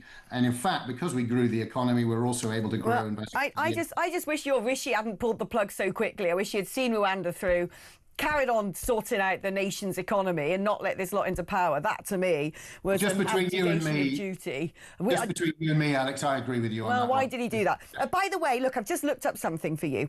In case you wanted to know current polling right now in Beverley and Holderness, I've gone onto Electoral Calculus, you take all of the polling and make projections. Currently, Conservatives 21.9%, not bad. Labour 17.2%, okay, they ain't getting into power, not least in your seat. Unfortunately, Reform currently 37%. So let's hope for your own future political career that might change, but just to keep you up to date. With, Alex, all I can tell you is on election day last year, all the bookies had me down to lose, and I'm still here. And I plan to be here in 2029. The British people have enough sense, just like Reform donors. They're not writing cheques because they know they're not a serious alternative. And Kemi Badenoch is setting out an alternative prospectus with a good team, 100% behind her. And I tell you, in Beverley and Holderness and elsewhere across the country, the Conservatives are going to come back. But it's a long, hard slog, and we had lost, not least thanks to immigration, we lost a lot of public trust. So we got a lot of work to do. And I thank you very much for allowing me to play a small part in your show today and try and make the case for the Conservatives. I'm really delighted in having you on, Graham, and let's do it again soon. Have a wonderful rest of your evening. Go get yourself a gin and tonic. Right, OK, let's take a short break now where I will get a cup of tea, unfortunately not laced with alcohol. But when I come back, there's always somebody who cheers me up, especially if he has a cat with him. And if he's not got a cat, that's part of my presenter demand if he's coming on my show. Justin Urquhart-Stewart, the economist. He always cheers me up, however bad our financial situation. Hopefully him and a mog will be present just after this.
The Talk app.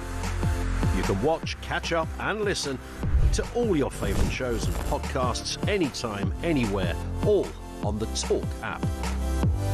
Watching and listening to Talk just got easier. There's now only one place for the home of common sense.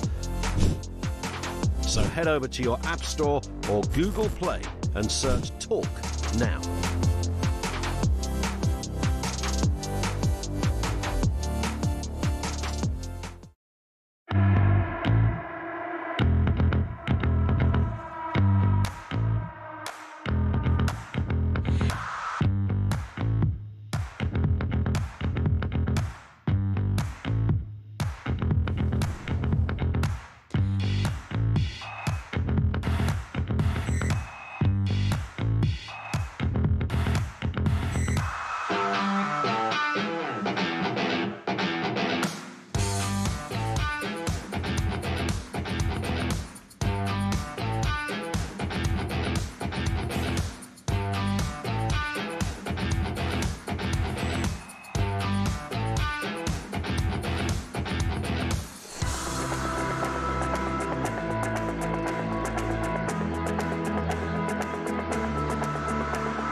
across the UK, on DAB+, on YouTube, on your mobile, and on your side.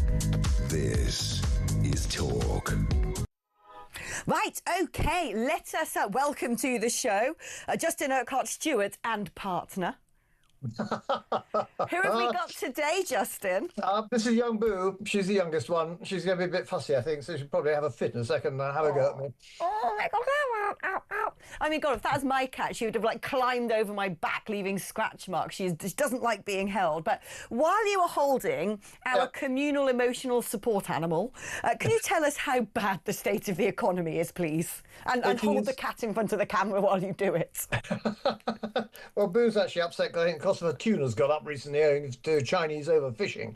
But apart from that, now, what is so frustrating when you look at that budget? I've just been writing something sort of post-budget after the deluge, because what is so frustrating with it is that they have been hitting all the wrong things. A budget which managed to actually increase taxation on the lowest paid. That doesn't sound terribly socialist to me, but that's exactly what they've done. By not doing the income tax, but by actually freezing allowances, it's the lowest paid who actually end up paying more tax, which is just utterly, utterly stupid. The other issue, of course, that we had where I have to suffer a chancellor telling us how good they are because they put the minimum wage up. They didn't put the minimum wage up. We pay the minimum wage. Companies decide that. And what happens is if you put the minimum wage up and therefore they find it tighter, what happens? They don't employ so many people. They get recruit, as exactly as we saw with the last budget with the national insurance hit there. So this is the issue. They don't understand basic economics. Now, what you do to actually encourage growth. And the Tories can be just as bad at this as well. We know where the growth areas are.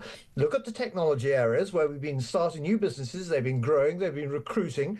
They need more investment in it, but that's a structural issue we've got to try and address, which has been extremely tiresome with the London Stock Exchange not being wildly helpful.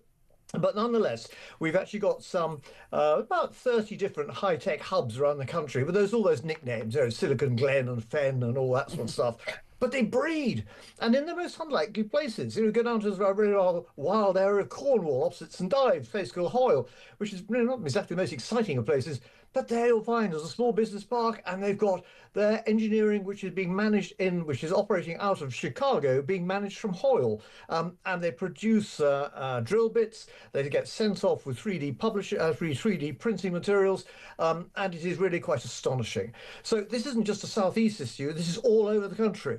So fan the flames of investment there. Doesn't cost government money. You can use it by way of guarantees, the EIS schemes and things like that. Encourage those companies as well at the small end to be able to say, get rid of corporation tax until you reach a certain level to be discussed at a later date. And the other issue, of course, that stupid mansion tax, so that it's hardly a mansion. You have to have a house. You can just pay a tax on it. We know that property taxes are out of date. But the result of the complication of that mansion tax, it's less than $500 million. It's peanuts when it comes to the overall budget. So therefore, simplify it, get rid of stamp duty, actually organise it therefore so that people's largest asset, their property, can encourage them to invest in it, to move, to be able to adjust and change as necessary, move around the country. If you actually gum that up, you become a brake on the economy, or you break the economy if you want to be more dramatic. So there are things that can be done there. And almost despite this, I'm pleased to say, people are still setting up businesses. People are still moving. And there is a level of confidence, almost despite themselves. I'm maybe not too sure it's maybe an alcoholic build-up for Christmas. But it is quite astonishing that people still do have that. What is interesting is it's despite government policy. People still think that Britain actually has the ability to be able to develop and grow its way out of it. It just needs almost the release to be able to do so and the encouragement to do so. You need leaders who are actually going to start leading and not just complaining the entire time. And frankly, when you look what happened to the budget, it was a farce. It absolutely fast because it's what's the budget for? It's there to actually inspire leadership and to inspire confidence that we're not going down the Swanee, that actually we've got some big issues to adjust and deal with, but we can manage it. Yeah. And we've done it before, we can do it again. Oh, I think it was an utterly spiteful budget. And do you know what concerns me a heck of a lot, Justin? There's things that happen economically that have such a huge impact on the culture of a country. And something that is very much concerning me are the closure of pubs. because pubs are sort of community hubs. They're a British institution. And I keep opening the paper or reading posts online with people just saying, first of all, it was the tax on alcohol. Then it was the energy bills. Then it's the increase in employers' national insurance. Then it's the increase of the minimum wage. Now it's the increase of business rates. Gone, doors shut, pub never opening again. And that to me is really deeply alarming. And if I were empress for the day, I would make it that not one single church or not one single pub could close, regardless how many people are inside it, until we sort ourselves the heck out, because you lose these things and you're losing a huge part of what makes Britain Britain. And also the hospitality area is where a lot of people actually start their, well, maybe not a career in hospitality, but, as students, where many of us would have worked in bars and things like that, been waiters and things, some pretty useless ones in my case. But nonetheless, that's what you did. And it was part of your work ethic, your training, and off you go. But if you price it out of the market, then, as you say, these things will just shut, and therefore that means less jobs for people to start off with. Now, the problem is also, when you've actually got an employment market which is finding itself now more difficult actually just to find the right sort of jobs. And so you've been closing this down. What you need to do is open this up. And a lot of the pubs have found when they were heard in the budget there was going to be a tax break for them, then they go back and actually find the rate charge they were having to pay on property was just actually, well, some of the figures have been actually eye-wateringly painful for how many are actually going to close. So again, it's stupidity. Not actually understanding, and you see a good example. Martin at Wetherspoons always talks a lot of sense on these things because he's grown that business up very effectively. Man should be that man should be knighted. It is great, and you've got exactly the right accent to go with it as well to stop pompous gits like me being here, and actually sort of tell it as it is, as it were, from right from the coalface or the bar anyway. But actually, what he's done with that, grow that business, create very successful ones. And at one stage, they were the largest coffee provider in Britain, not just a bar, but actually just selling coffee. Yeah. And it just broadened it out so much more.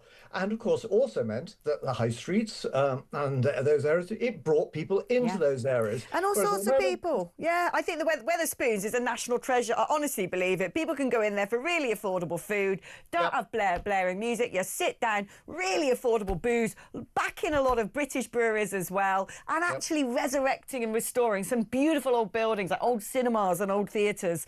Now, before I let you go, and I've got to let you go very soon, actually, but I want to sort of tee up my next guest who's going to be talking about America and ask you, did you see that extraordinary announcement by Trump that he intends to scrap income tax?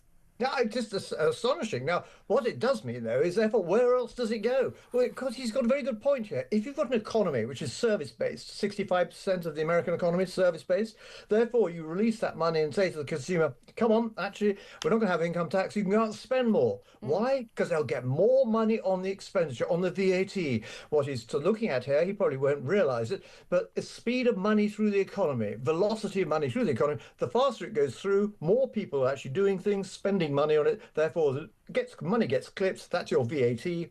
That's why you get that through. That would be our equivalent of that would be stamp duty. Get rid of that stamp duty, you'll get more money going through the system, more people earning money and paying tax. Why? Because the house has to be done up, painted, rewired, and all those sort of things. And he's doing the same rest of it. You know what? Boo's got fed up now. Do you know what I was about to say, Justin? I've got to let you go, but before I do, can you give us one last look at Boo? But she's gone. She knew I was going to. Oh, there she is. Oh, bye, Boo. Bye, Mogster. Oh, you look. I think I'm going to have to repair my blood supply now. Oh, God, I love her so much I want to crush her skull. There's a German word for that, actually. Of course there's a German word for when you get, something so adorable you actually want to hurt it. A bit like you, but I promise I won't. Justin, thank you ever so much. Delightful having yours and Boo's company. She made better points than you, by the way. Only joking. Right, after talking about Donald Trump saying he's going to scrap income tax, mate, I'm off. I'm going to America. If he does that, you just try and stop me. What else is he saying he's going to do? Well, I love it all, basically. Come the Donald, because now he's saying he doesn't want a whole host of nations coming to the country because they bring terrorism, they bring societal disruption, they don't contribute to the economy. Get out, he says. And I'm kind of like, dude, tough talk. Kind of for it. We're going to be discussing that with Errol Moorcoach, who's a spokesman for the Republican Party overseas, just after this.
Across the UK.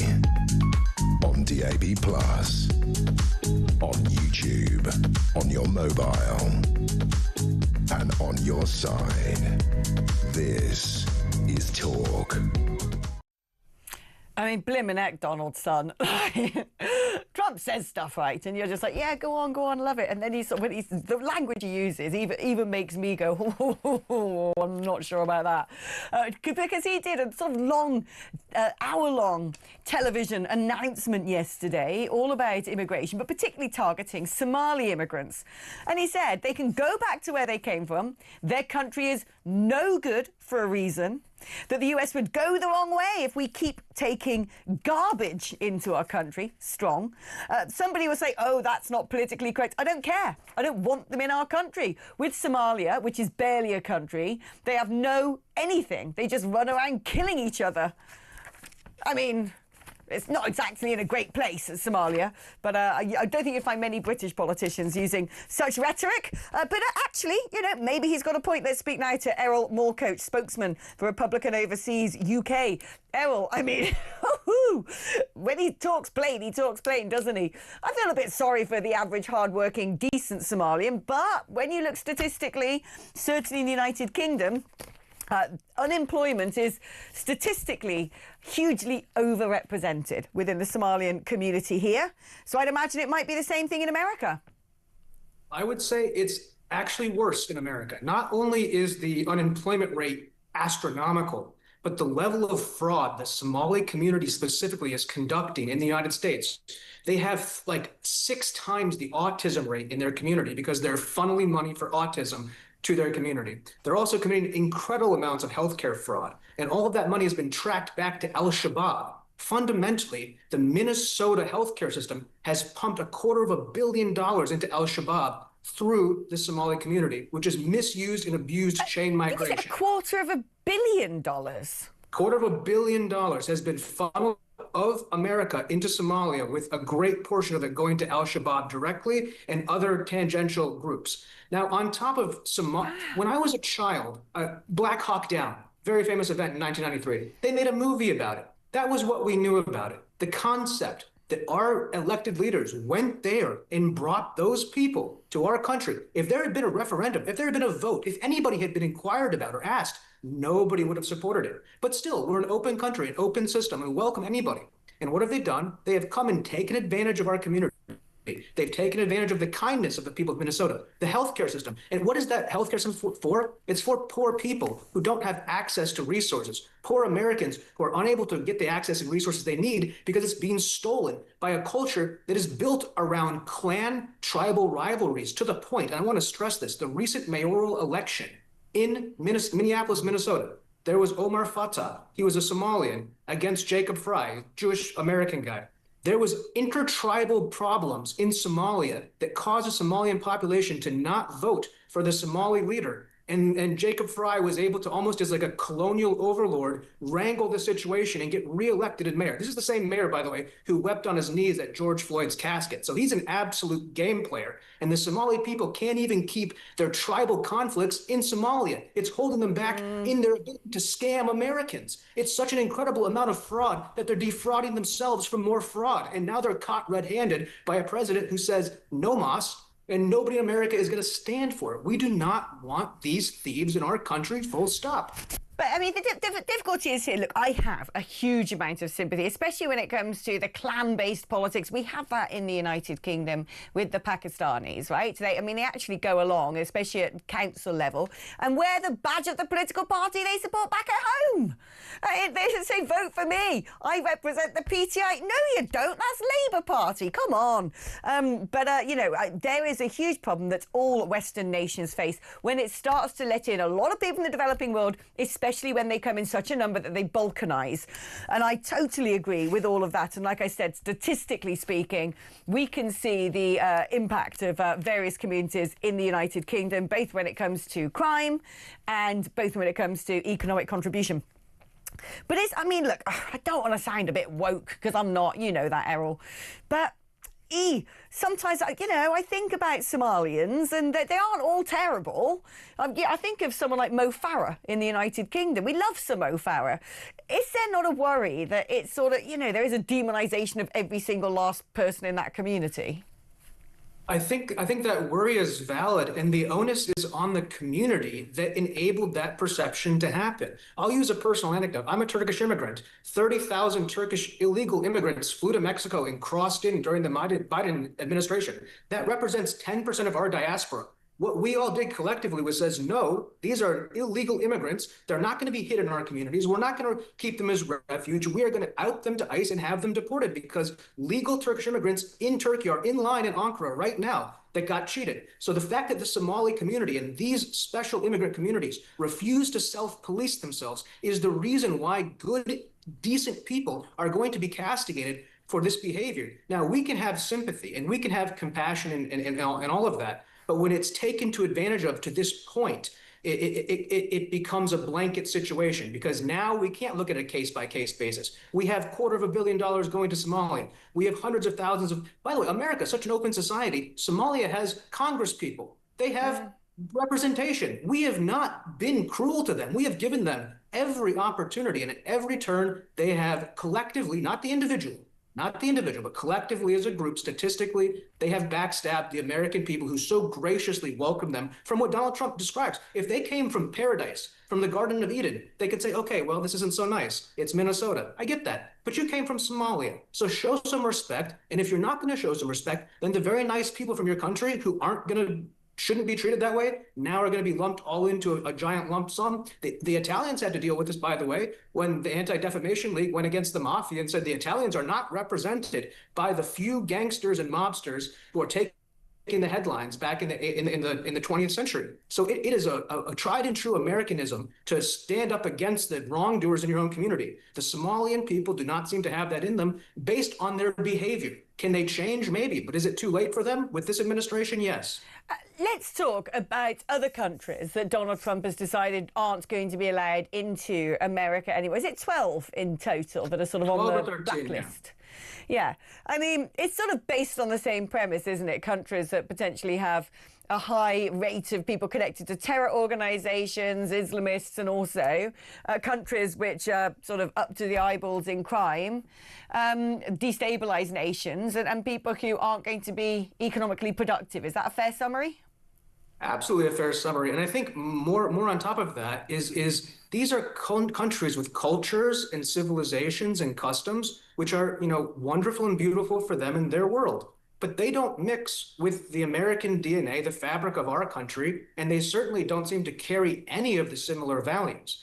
On top of it, these are people who are coming in great part to go on welfare in the United States from all of these countries. These are not countries sending us engineers and doctors. They're sending us welfare recipients. They're not, entering the AI age when less and less labor is needed. So bringing in people from incredibly poor countries that have statistically very low IQ rates, by the way, that's a fact. That is a statistical fact. These countries do not produce doctors and engineers. Why are we selectively bringing in low-quality immigrants when high-quality immigrants are being stopped from entering the United States due to technicalities and this and that? So we absolutely feel that these countries not only don't match, their citizens aren't a good fit, but we actually don't want people from those countries. The American people don't want them. That doesn't mean we don't love them as humans. We would love their countries to be great and be strong. Maybe we can become allies and trade partners. But the idea that they have an expectation or an entitlement to come to the Midwest of America is baffling. It doesn't make any sense to anybody here. And this is why it's such a forefront issue. It's been going on quietly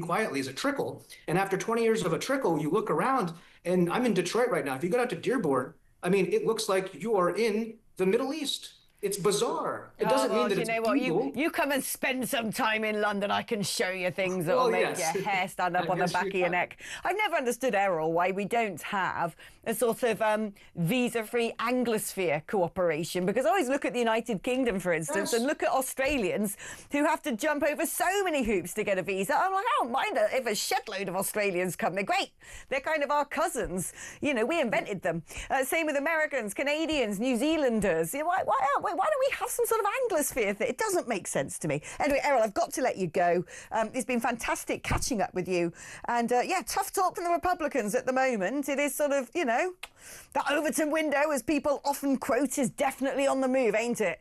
Right, 03444991000 is the number to dial if you want to share your thoughts. That's also the number if you'd like to send me a WhatsApp message or a voice note on WhatsApp. 87222 is the number if you'd like to send me a text message. Write the word talk before you text. And also remember, I've been asking you, what's the biggest lie that you've ever told? I kind of want to know, especially if you lied on your CV. OK, come on, fess up. I'm back after this.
The Talk app.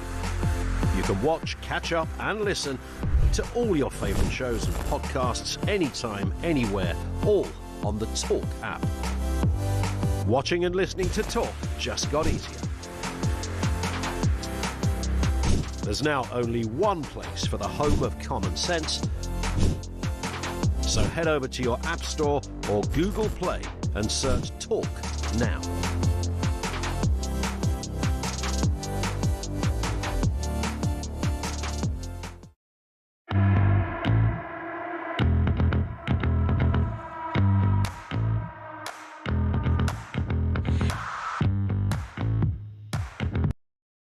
Across the UK, on DAB+,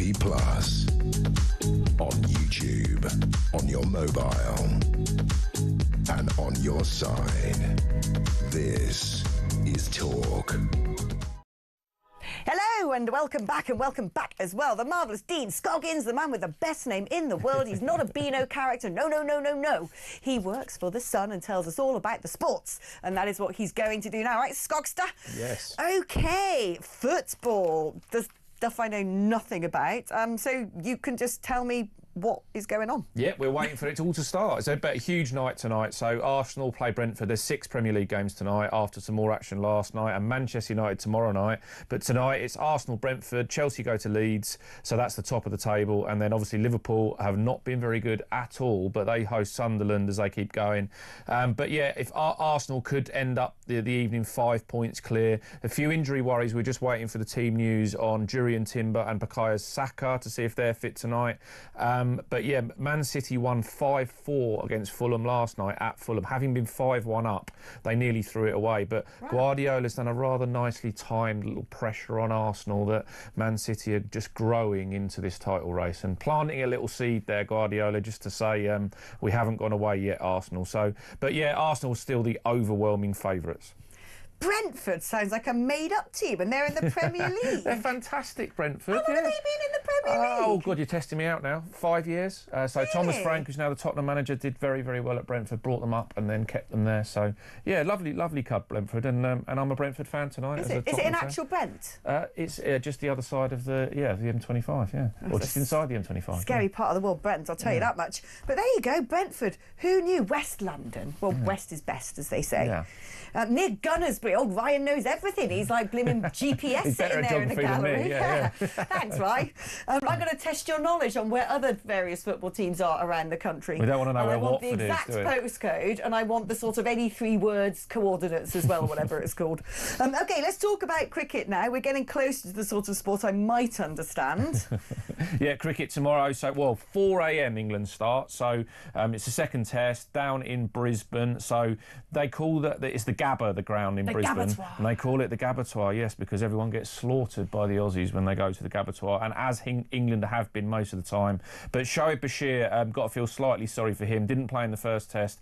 He is the #1 spin bowler on the tour for England, but he's been left out of this one for a part-time spinner, Will Jacks. Why would if you're going to the abattoir, why don't you have your best man? Yeah, why would you be like, no, they've sorry, decided mate. to go with a spinner, Will Jacks, who's a slightly better batsman than Shoaib Bashir. So, feel slightly sorry for Bashir, but England, it's a pink ball game as well, because it'll be under the floodlights, so day-night test, so they play with a pink ball instead of a red one, so it's easier to see under the floodlights. Leather and all the rest of it. Yeah, but it just, because it's under the floodlights, then the Aussies will be wearing black tape under their eyes, because it stops the glare from the floodlights. So there's all this sort of we won't, external because we're not stuff. sort of a load of we might copy them, and we might copy them and do it. But after the absolute embarrassment of the first test, obviously England have got to try and get it back into the series. Yeah. And now we're into the actual section that represents sport itself, rugby union. Yeah, absolutely. I love it. So the 2027 World Cup draw has been made. Tell us more about it, Dean. Yeah, and England, if England had chosen the balls themselves, they couldn't have got a better draw than the one they've got. So they've been really good, haven't they, over the autumn, England? And how many games in a row now in the tests?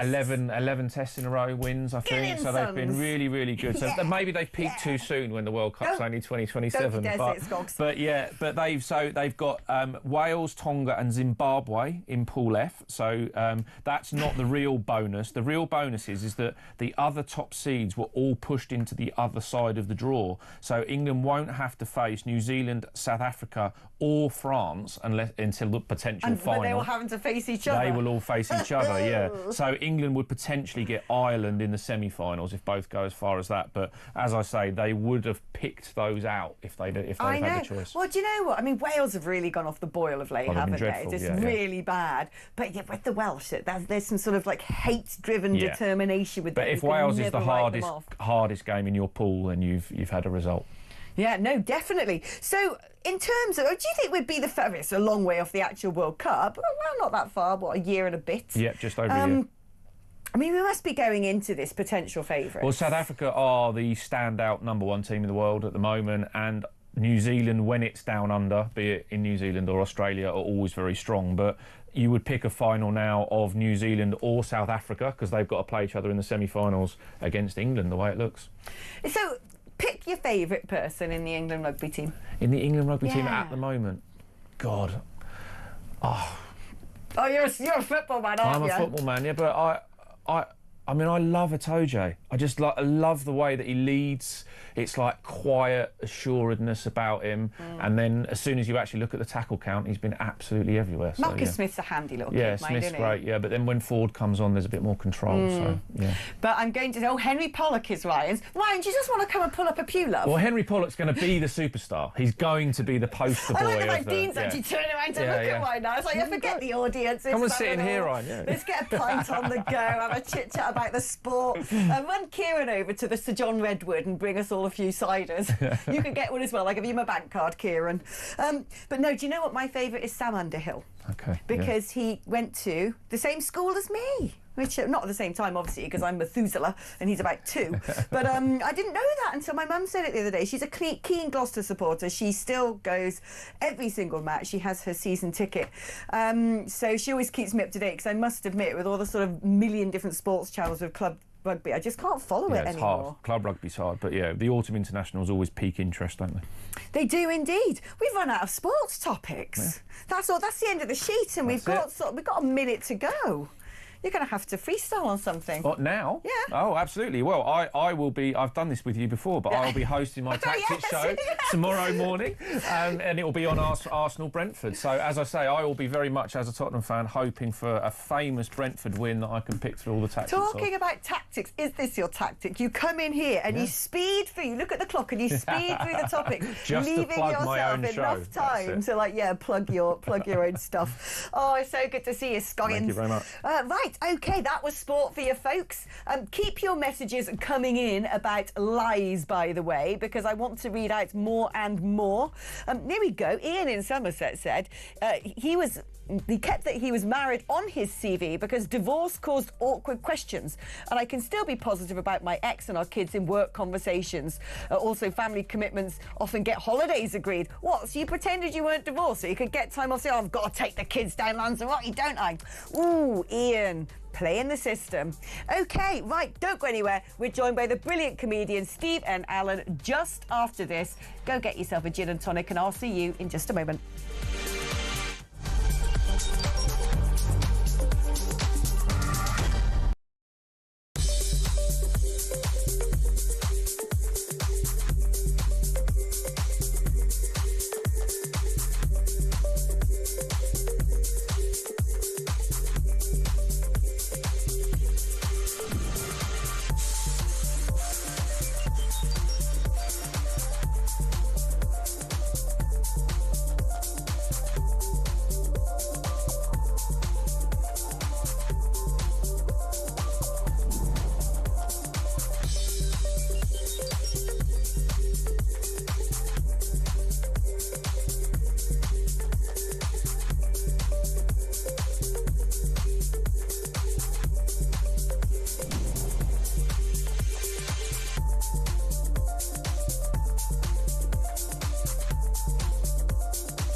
Across the UK, on DAB+, on YouTube, on your mobile, and on your side. This is Talk.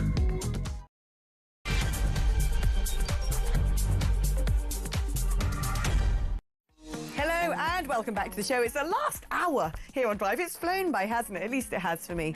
Because I've been thoroughly enjoying myself, if I'm honest, and I have a feeling that is only set to improve, because there's something I like doing when I get to occupy this particular part of the schedule, because, you know, when I do 10 to 1, it feels like I've got to be a little bit more sensible. It's very political. You've actually got live bits in Parliament going on and very sensible conversations, and it's all very sort of, you know, belt and buckles. Whereas drive time, I'm like, yeah, come on, half of you are already, like, you know, 2 pints down, aren't you? We've got to keep things easy breezy and a little bit funny. We we can be a bit more daring when things are starting to turn into double vision. And so that is what we are going to do in this next segment, because what's the point in talking about the doom and gloom of the world and chewing over the same news stories you've heard about all day, probably all week?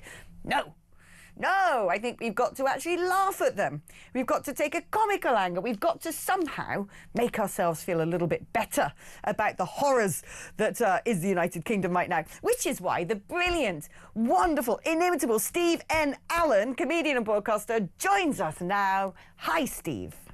Well, hello there. That was quite the intro. I'll pay you more for stuff like that. Brilliant. Oh, Steve, you're sitting in front of some sort of reform backdrop by the looks of that colour. Are you the latest person to defect? A live defection, yeah, they wouldn't really care if I moved across, would they? Wouldn't move the dial like the generic rumours. So what do you make of this? Let's talk about this idea. There's a load of people clucking around going, well, you know, Reform and Tories are going to do a deal. And Nigel's like, I'm not. Like, really, what is in it for me? And I kind of have to agree with him. It's like, what isn't in it for him? Well, there's nothing in it at the moment. This stage in the cycle, all parties always pretend they will never do a coalition, which is weird because we've got the word and we all can remember when one happened not that long ago. It's part of the election run-up, isn't it? That you have to say, I would rather die than help them out. And then when push comes to shove, you can say, well, we wouldn't do if it weren't for the circumstance. So now is the right time to very much be pretending you would rather die than team up in any way, because it scuppers your campaign, doesn't it? It's a sign of weakness, showing, well, we're probably not going to win, but you know what, we might do some sort of a deal. So they're making all the right noises. It's the kind of lie that you have to let politicians have. You know, kind of like, oh, you're not going to team up? Wink. Yeah, there's a strong chance that at some point they would. But now's the wrong time to do it. I mean, all could change. You've got to be trying to make the hay while the sun shines. All those polls coming out saying that if there was an election held tomorrow, Reform would win. There's so many moving parts in this, though, aren't they? By the time we come around to an actual one, there's bound to be some more scandals. I guarantee you some newspapers are sitting on something until it gets juicier. That stuff will come out. Everyone's going to try and take down Farage without it. Did you see this now? A whole load of, like, lovies led by Sir Lenny Henry and Steve Coogan and various other sort of extreme left-wing people from the glitterati who are setting up some sort of organisation to stop reform.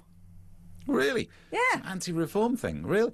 Well, you know, I mean, I'm sure, because when it comes to politics, you really want to know what Alan Partridge has to say on it. So this is the worrying thing, isn't it? They're going right to the areas of expertise. But yeah, I mean, it's interesting how quite often people disagree with things like the existence of reform without even looking at any policies. It's just the sense of like, oh, you're a thing I get the sense I shouldn't like, and therefore I refuse to listen to any of your arguments.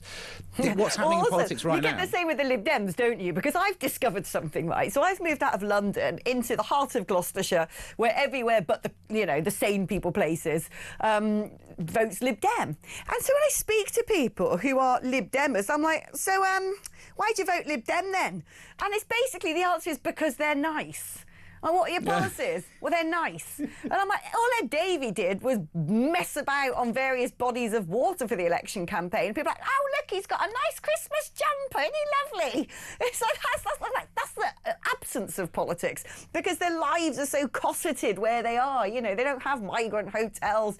They don't have poverty. They don't have potholes. It's all so perfect out in the Cotswolds. So it's like, oh, we don't need politics over here. Maybe their only worry is that they believe that sea levels will rise and you want a man who's good on a log flume. And in that case, when push comes to shove, get old jet ski Davy back and then he could save us all. I tell you what, Gloucestershire often is basically just a body of water. That Dr. Foster nursery rhyme ain't no lie. But let's talk about good old Robert Jenrick. Robert Ozempic shaved his head, lost some timber, came back hard right. We love to see it. And there's various people go, oh, he's got to go to reform now. It's almost like fantasy football, isn't it? People are sort of creating fantasy reform UK. Who would you have from the Tories? Who wouldn't you have? Who's on the bench? Who would you put in what position in the fantasy cabinet? And Jenrick basically seems to be the top pick. I mean, it's understandable why they'd want him. That would be box office. That would be a big headline. No disrespect to the recent convertees, or whatever the phrase would be, but if you lost your seat at the last election and you've converted, there's not a lot that's really happened there, is it? You're not actually an MP right now, so, you know, cheers, but it's not like getting a Jenrick. It would be a risk for Jenrick, though, because he's he's like a heartbeat and one viral TikTok away from being leader of the opposition. So you never know, do you? It would be such a risk for him to move. Yeah, sure, he'd be the bigger fish in a smaller pond. But it's like when you're in a shop and there's two queues and you think the other one's going really quickly and you just hop across to that one and then the one you're in, whoops, romps home. That would be the big... Would he be able to live with himself if he defected from the party that is the most successful political party this country's ever seen in terms of winning elections, goes up to the new upstarts, and then imagine if the Tories won, he'd be kicking himself with his athletic and thin legs. I think, some of the big beasts like that are going to bide their time and wait until they realise the writing's on the wall, and then, they'll have to take a chance to see if Reform will let them in, basically, because I think, when you've got consistency in polling like Reform's had for so long, I just can't see it falling apart, but I do think that they, whoever they are, the mysterious they, are going to use every trick in the book to try and destroy Nigel Farage. They will. I also think, I keep waiting for the day that Robert Jenrick films himself sort of beating someone up or making a citizen's arrest. He is basically only about a week away from doing that, isn't he? Yeah, it's like The Dark Knight Rises. Or it's like, I don't know if you watched the TV show Arrow, Green Arrow, that sci-fi thing where he went off to an island, learnt martial arts and came back and just beat up criminals. And every time he did it, he would say, "You have failed this city." There's definitely got to be a bit where Robert Jenrick is just beating up someone who's got onto the London Underground without paying their thing, going, "You have failed this city," with a hood over it. That's what he does. Of course, we are sure that Robert Jenrick isn't going to do that, particularly as he's a qualified barrister and knows he'd land in quite an amount of trouble. But we do appreciate his tenacity, particularly when it comes to his social media timeline. Now, the Women's Institute has turned around and gone, "We don't want men in Fox in the Women's Institute." And there I was thinking, actually, the good old birds, because largely the Women's Institute tend to be women of a certain age who, knit things and make casseroles. I don't know what they do, actually. I just assume that's what they do. But it turns out, actually, that they love a bit of the trans movement. They're only doing this because the Supreme Court tell them they can't. It's amazing, this story, isn't it? I saw the headline and thought, OK, Women's Institute just want women. I guess it's not going to take long to read this story, but as soon as you get into the next line, they're saying they don't want to do this, but they have to do it, which is a great way to manage to offend absolutely everyone. You'd upset the trans people you've banned and upset the women who they want a single-sex charitable organisation. You're right, I don't really know what they do. I thought it was mainly jam-based, but it seems that they've managed to really walk the line on making sure they are upsetting both sides. Look, there are charitable organisations and groups you could belong to if you're trans, and only if you're trans. So it seems fair that you could have the Women's Institute just for jam-making women. I think that's how we define them. People often say biological. I think jam-making might be the way to define them. That's what you've got going on here. But there are many organisations that you could go and belong to, but Women's Institute, if you're this upset by what you have to do, I guess change your organisation. Someone else can set up a Women's Institute then. It just seems odd that they're moaning about it. Do you know what I mean? They're going, our hands are tied. We don't want to do it, but we'll try and sort something out in the future. I reckon they've probably got someone in their press office who's, on about 30k a year and feels like they've got to say that. Otherwise, they're going to start being called TERFs and have their next sort of meeting firebombed or something. That's true, and jam does not put out that many fires. Don't throw jam at a fire. That's my top tip. Jam does not. Let's talk now about good old Rachel Reeves. I don't really know what to say about her anymore. She's hopeless. I think she definitely is hopeless. When the going gets tough, she never wants to stick around to answer questions. She's always fibbing about something, which is pointless to fib about. I used to be the under-14s chess champion. Turns out you weren't. Why bother? Why do it? Yeah. That's not going to change it. No, people aren't going to go, well, that's it. I vote for Labour now. She knows how to, I don't know, castle her rook and her king. No one cares. I think it's really worrying that if you are the Chancellor of the Exchequer, top job, like one of the most important jobs you could ever hold in this country, and you're boasting about what you did under 14. Wow, you've had to go back a bit to come up with something that backs you up there. I mean, obviously, between the age of 14 and current, if you want to see what she did, you'd check her LinkedIn, and I'm sure that's absolutely watertight.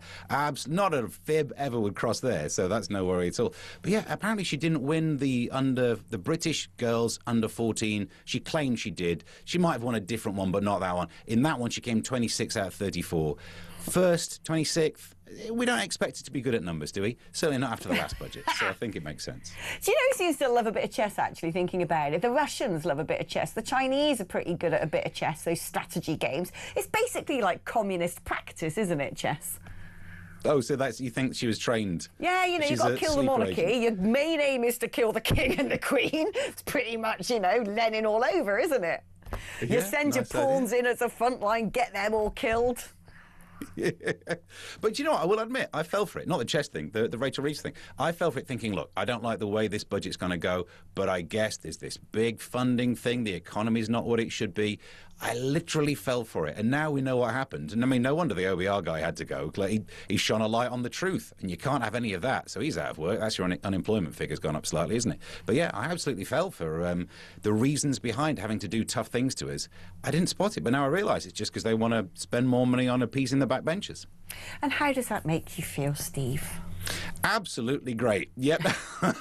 Buyer's remorse. Yeah, I tell you what, next time I'm driving some e-vehicle being charged, a hybrid, getting charged for the petrol and for the mileage because it's an electric, that double whammy that we heard about today, or the fact that you try and do anything, the number of times you'll be taxed on it is ridiculous. But at least I know it'll be cheering up some backbenchers who might have been a bit miffed. That's the only thing they managed to achieve. I feel like at this point there's absolutely no point in giving money to charity anymore, because that's basically what we all do anyway. I mean, the budget, to me, normally, right, the budget is sort of like, right, this is the overhead view, forecast is this is debt to GDP ratio, this has come down, employment figures, yada, yada, yada. Then they go, we're going to get a new aircraft carrier, we're going to build 10 new hospitals, we're going to make a few supermax prisons. You know, they normally give you the shopping list of what the government's going to spend your money on. This year's like, well, you know, it's really dark and dismal, we need your money. Yay, we're going to give it to people who have loads of children and don't work. That's it. The news narrative was great, wasn't it? There's meant to be a rabbit out of the hat, something that distracts us and makes us feel good, whereas what it was months of saying things are really terrible. And then we got a budget going, well, you're not going to have as much money. Then you found out it weren't as terrible, but you're still not going to have as much money. And then give it a couple of days, just so we don't push too much against the budget. They send in Lammy to stop us having the right to a fair trial. So, yeah, what a great time to be alive. Oh, yeah, I mean, I love the fact that it's like, oh, I know, to distract from the doom of the budget and Rachel Reeves lying, let's throw a bit of, like, David Lammy attacking the very heart of the justice system to make everyone forget about how bad the economy is and how much just when I was about fleeced. to send. Yeah, I was about to send a tweet going, I'll tell you what, this budget. And then I thought, wait a minute, they send you to prison for tweets, but for less than 3 years. What's the one thing that you won't be allowed to get a fair trial by your peers? For tweeting. Excellent, I guess. Just save it in drafts. No, you're absolutely right. Now let's talk about the fact that, you know, Rachel Reeves claiming she was a chess champion, claiming she was, I don't know, a sort of mastermind of UK economics when she wasn't. She's not the first one in the Labour Party to have fibbed on their CV. Have you ever done that? Well, the good news is I can honestly say no, because I don't think I've ever made a CV. I've never had a proper job. You know, stand-up comedy, writing, stuff like that. I've never had to make a CV for it. So it's one of the few times I can actually say I've never lied. Oh, God, that feels true, pretty actually, good. because I was just thinking, I've always sort of worked in these sort of industries where, you know, politics and now broadcasting, where you don't actually give someone a CV. I can't remember the last time I had to make one. No, the only time I nearly applied for a job was, I think it was around 2011 or something, and things weren't going great in the world of stand-up, and I used to live near a Sainsbury's, and I thought to myself, why don't I just try and get a job there in the day when I do stand-up in the night? And I went to log there, and they asked for references, and I couldn't give any, so I couldn't even push trolleys for a living. So thank heavens I'm still somehow employed, because I know I couldn't get a job even being the trolley guy. So I've just had some sort of, like, grotesque memory that I can't remember when it was, but there was some point that I had to make a CV for something. I think it might have been around sort of 2016, maybe, I don't know. But I remember thinking, oh, I haven't done this for ages. And so I went onto some CV wizard thing online, and it said, right, you know, download this, fill in these forms, you know, answer these questions, and we'll magic it all into a really smart-looking document. And I was like, that's going to be important. People are going, you know, if I just sort of typed it out on, you know, Windows 98, people would be like, I ain't employing her. So I remember making this. It was about 7 years later or something. I looked at my bank account, and I'm like, what's this £25 a month? That CV wizard had been fleecing me for the best part of half a decade. I reckon actually I gave CV Wizard £1,000 in total in the end. Wow. I bet you did not make that back from whatever work that CV got you. Well, I don't even think I used it. That's even more gutting. But there you go. I'm not about to enter into cyber security, thank goodness. But I just, if you've ever used CV Wizard or something like that, check your bank statements is all I'm going to say. Oh, Steve, thank you so much. It's been lovely catching up with you, my darling. It's been a while, and you always put a smile on my face. Thank you very much. Good to see you. Oh, we love Steve N. Look at him with his shiny reform backdrop. Little did he know I was going to notice that. Right, now, there's something that I hadn't picked up on in the budget, because if I had, I would have been spitting feathers about this a long time ago. Well, last week, because it's probably the worst possible thing I've read all year. You want to know what it is as I file through my paper to find the copy on it? Well, you're going to have to wait until after this advert break.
The Talk app.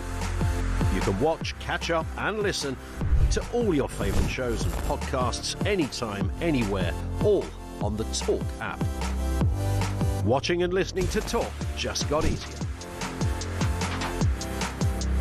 There's now only one place for the home of common sense.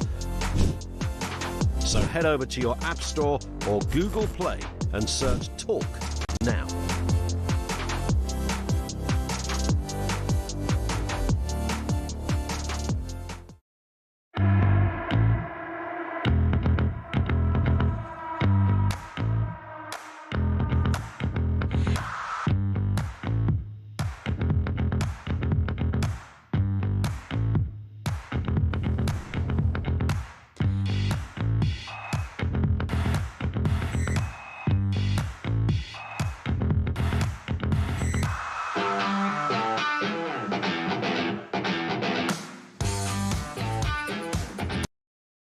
Across the UK, on DAB+, on YouTube, on your mobile, and on your side.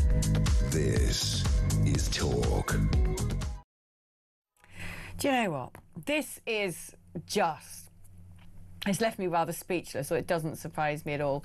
Do you know, I think I was one of the first people when the announcement of lifting the two-child benefit cap came out. I was like, I bet you that this is going to disproportionately benefit people with foreign-born parents. And so I had a little look. I analysed all the data. Well, I didn't. I used AI to scrape the data of official statistics and reports from the OBR and the census and the ONS and all the rest of it. And what it told me is, yes, you're right. The probability is that about 70% of families with more than 2 children have foreign-born parents. And I was like, that's typical, isn't it? There I go, working blimmin' hard all my life to basically pay for someone else from another country to come here and have massive families. And it doesn't seem fair. Oh, Well, that was until I read this little number here. Because it turns out that the Department for Work and Pensions is actually doling out even more money, get this, to people with second wives and third wives. Yes, all of those people in polygamous marriages, which I thought was supposed to be illegal in this country as bigotry, are getting massive benefits because old Mohammed, or whatever his name is, has decided that one wife won't do. He wants about 12 of them and he wants them all to have 8 kids. That has made me livid. Let's speak now to Benjamin Elks, who's part of grassroots development at Taxpayers Alliance. Benjamin, hello. This doesn't surprise me, but why on earth?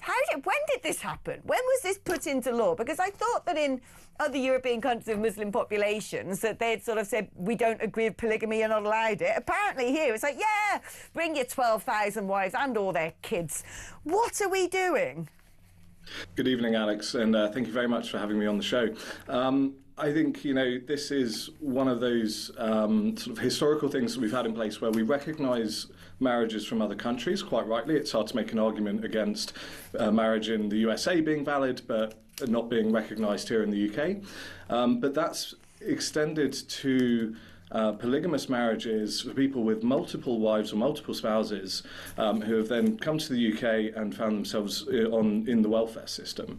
And so now you have this quite absurd situation where British taxpayers are essentially financially supporting a practice that we deem illegal here. This isn't a new rule. It has been going on for some time. It's not something that Labour brought in, but it's high time that this was an end was put to this. Do we know when this came into being, or has it always been the way? Because I just don't understand. I'm pretty sure if I went and married a man and then married a second man, that would be breaking the law, that I would certainly not be allowed to do that. And actually, if I tried to claim benefits for this husband, that husband, and whatever children might be involved, that some would turn around and go, listen, mate, you're already claiming bonus for that. What's going on with this family over here? So you're absolutely right. So in order for this to apply, you have to have been sort of legally living and sort of resident in the foreign country where it is permitted and it is legal, and then all of you have then had to move to the UK in order for this to apply. So hold on. So you've got to you bring your wives plural from that country, or can you move to this country and then go back, get another wife and bring her over, and go back, get another wife and bring her over, and before you know it, you've got the entire village living in the UK because they're all married to the same dude? I would certainly hope that you can't do that.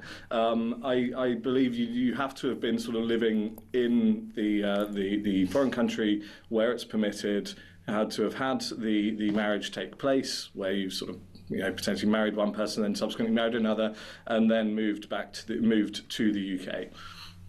I just don't understand why we wouldn't say you can't bring more than one wife. I don't get it. And also, by and large, and I don't want to sound like something that's going to upset people on the left, but my understanding is when I look at Muslim countries in particular, polygamy tends to be something that happens among the lower classes in society. Most of the sort of, surgeons and nuclear scientists have Western values and tend to follow Western culture a bit more. So why on earth are we basically saying to potentially the world's poorest, come with your multitude of wives, even though people in this country would be expressly forbidden, banned, it'd be a criminal offence to do that. I just think this is so appalling. You're absolutely right. It's completely absurd. This must be. We must put a stop to this. And quite frankly, we shouldn't be allowing non-British citizens to be claiming welfare in the first place. If we did that, then this wouldn't be an issue for us. Is there any way we can campaign to make this stop? Because it just isn't okay. In my opinion, this is the thing that's really made me angry than anything else. Well, absolutely. We'll be applying as much pressure as we can at the TPA. But I'd suggest sort of your listeners contact your MPs, demand an end to this. It's an anachronistic loophole that just needs to be closed. It won't cost an awful lot to. We are talking about small numbers, but a small number is too many. The Rachel Reeves could close this down in a heartbeat if she wanted to. She won't want to. She won't want to. They know the tail wags the dog in that party. But seriously, I want to actually know the number of people it does apply to, because I'd be interested statistically to see how many people are in polygamous marriages in the UK. I'd imagine it's a lot more than I would care to estimate. Well, this is it. I mean, the DWB haven't provided that figure. They simply say that they believe it's a very low number. So, you know, they need to be upfront about this and how many people are receiving this, because it is an affront to British law, essentially. You know, we have these rules in place. We say you cannot do this. It is illegal in this country, and yet we are willing to allow it and subsidise it with taxpayers' money. Yeah, it's evil. It disgusts me. Benjamin, thank you ever so much. Benjamin Alex there from the Taxpayers Alliance. I'm sure that I bet a lot of you listening at home are like, you what? Seriously? I bet someone actually, you know, threw a projectile at some point, because that is just revolting in my mind. That is absolutely not okay. Now, listen, if you want to throw in your two-bit at the end of the programme, we are going to be taking your calls. So please give me, give the lovely Kieran a quick call, and then he'll call you back when it's the right time. 03444 99 1000. I would love to hear from you. If you've not called before, why not make it your very first time? You can also use that number to send me a WhatsApp message or leave me a voice note on WhatsApp. We could do a little sort of flurry of voice notes to end the day. That would be really good fun. And have you lied about something? Let me know.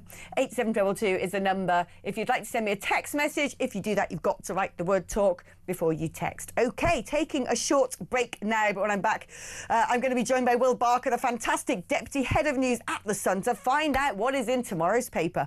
That's coming up next.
Across the UK, on DAB+, on YouTube, on your mobile, and on your side.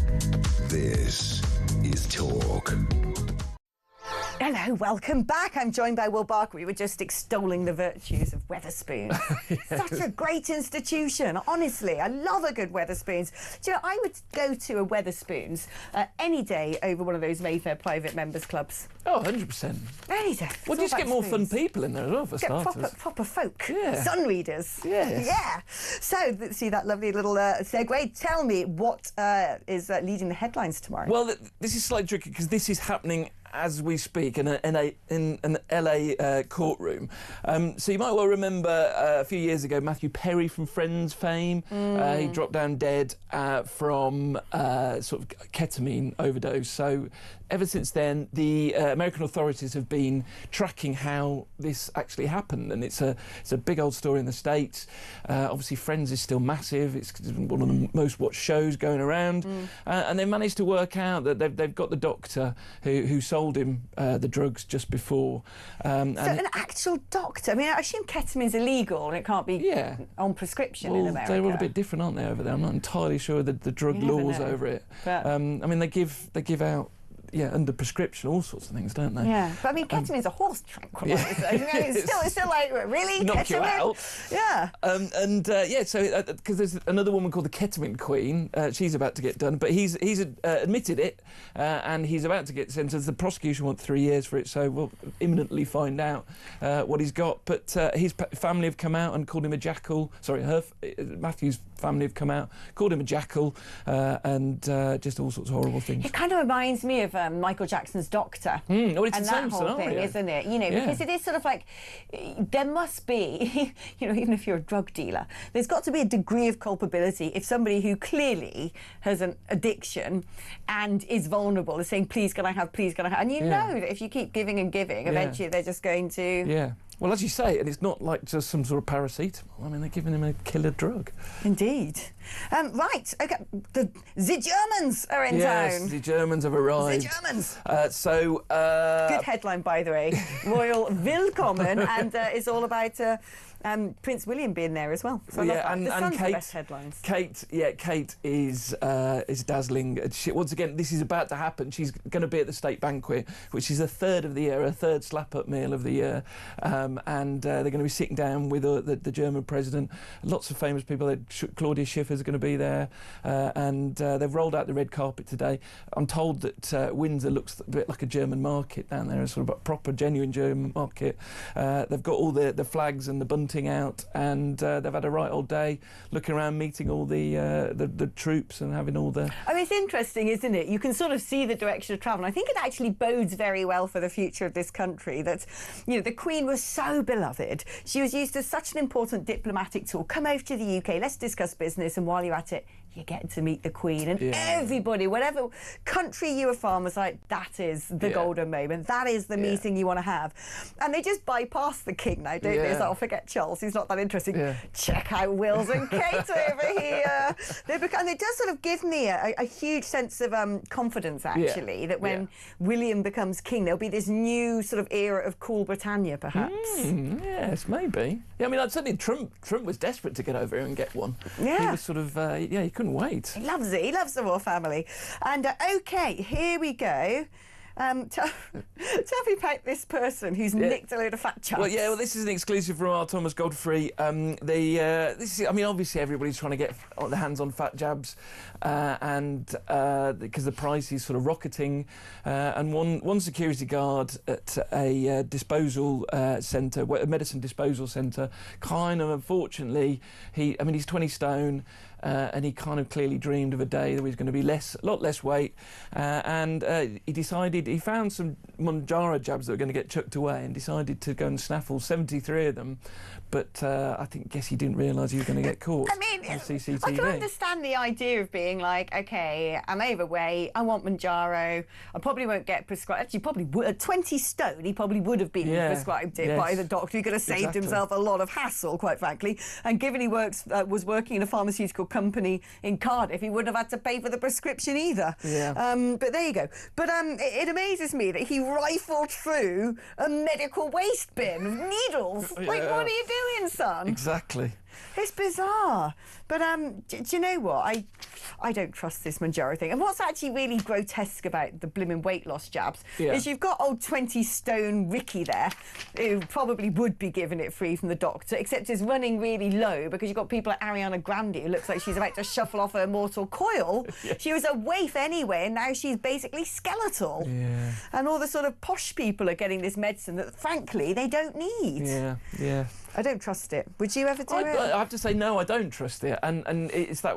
But lots of people do. I mean, we had a piece in yesterday that the Christmas meal this year, the supermarkets are selling less because people are eating less because of the jabs. I've actually been out on a lunch date with someone on Manjaro, and it is the most horrible experience because they sit pushing things around the plate, and you're going, "Oh, I'll eat that." You're shoving it back down the gullet. Well, I finished my steak and then had to sit there for 15 minutes and watch. Who are you with? Can you tell us? It was a PR. Oh, Nobody it was a PR, Nobody it was PR, that's what they all say. But no, I don't trust it. I honestly think in about 5 years' time there'll be people going, "I've got bowel cancer now," because it sort of slows down your digestive process, doesn't it? And then as soon as you come off it, it all comes straight back on again. Yeah, if you're having to needle yourself to lose weight rather than, I don't know, just eat less and go for a run, then there's something very horribly wrong. Yeah. OK, let's talk about Britain not having any talent. Yeah, well, we've got to that part of the year now where there's lots of sort of top tens and sort of looking back at figures and awards and all that kind of stuff is this sort of period. And Spotify have put their annual top 10 out, and sadly there's no British acts in there. And you would have thought that maybe Oasis might have squeaked in. There's other sort of acts around, but no, it's all dominated by the American market. So is this top 10 of sort of new music? No, just everything, the most streamed music. Really? So what have we got in there? There's basic Taylor Swift is top. That doesn't surprise me. Drake, and then Sabrina. Yeah, I don't even know who this Sabrina is. You do. Well, I've sort of seen. I wouldn't be able to sing you one of her songs. I've seen her, sort of pop up and being angry because Donald Trump used some of her music on a video or something. Yeah. But I really don't know. Then you've got someone called Bad Bunny. Who's that? Yeah, I mean, I have to say, once you get into the 10, I'm struggling a bit with them. I don't know who any. South London's Lola Young was the only Brit to have a song in the top 10. Ever heard of Lola Young? Yeah. Nope. No, Ryan knows. The song was messy. I don't know what. I couldn't tell you on modern music at all. Nothing, not a thing. But it's not like there isn't Top of the Pops anymore, is there? I mean, I haven't got a clue what's on. When I was younger, growing up, I always thought to myself, I'm never going to be one of these people that becomes out of touch. I'm always going to make sure I watch Top of the Pops on a Friday night, so I'm sort of in. And actually, getting rid of that has actually sort of cut loose a load of people from being part of modern culture. Because it was our one way of sort of. Although I suppose I don't really know what makes the charts these days. Well, I don't think it is. I mean, I've got things or downloads. Yeah, I mean, I've got a 17-year-old lad, and he's now ended up listening to all the sort of things that I used to listen to. It's so weird. Whenever you go to bars now in London, which I don't do very often, but also when you see people driving around with their windows down, called what I used to call, when I used to do this at university, my little mini, I used to call it sharing the wealth. I put the radio up high, windows down, because I liked the song, everyone else would have to enjoy it. And at the time, the #1 song that I was playing out of my little mini was Ignition by R. Kelly. That didn't age well, did it? No. But whenever I hear people playing music now, it seems to be like 90s and noughties hip-hop. Yeah. And they were dressing like it as well. It's I'm like, so strange. My strange. goodness. Well, I was chatting to him and he was sort of saying, because of Spotify, there are now so many acts around that nobody can kind of just basically get onto one, unless it's Taylor Swift. But what's actually quite harrowing when you think about it is 90s music is now 30 years old. So in the 90s, the equivalent would have been music from the 60s, which really felt like this huge difference. Do you know what I mean? Like I find now when you look at modern music, listen to modern music, even look at modern fashion, it's kind of like it got to the year 2000 and nothing changed much. No.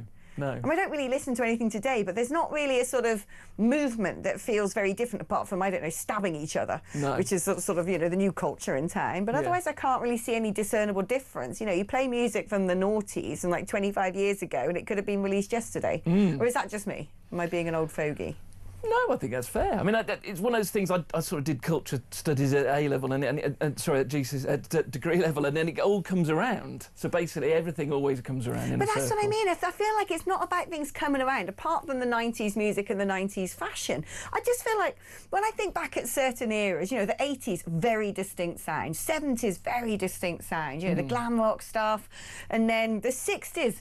Flower power, very distinct sound. Every single decade, you could have gone like, I really recognise that as being of this era. what is it now? No, there doesn't that's seem to true. be a thing, because Taylor Swift is fairly timeless. Ed Sheeran, Adele, you know, timeless. So the only thing I can think of which is remarkably different is drill music, which I don't really think is of great benefits to society, if I'm honest with you. No. Anyway, like I said, I'm an old fogey. If it's not about politics, I probably don't know it's happening. Will, thank you ever so much for coming up to floor 17, and no doubt we'll be catching up again soon. Absolutely. Right, OK, and I'm going to be catching up with you again soon, because there's one more advert break to go before I take your calls, read out your messages, and then welcome the disastrous misanthrope in the form of Kevin O'Sullivan. That's coming up after this break.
The Talk app.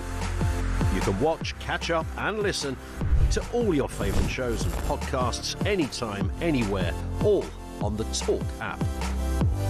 Watching and listening to Talk just got easier.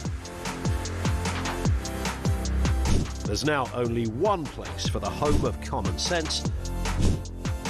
So head over to your App Store or Google Play and search Talk now.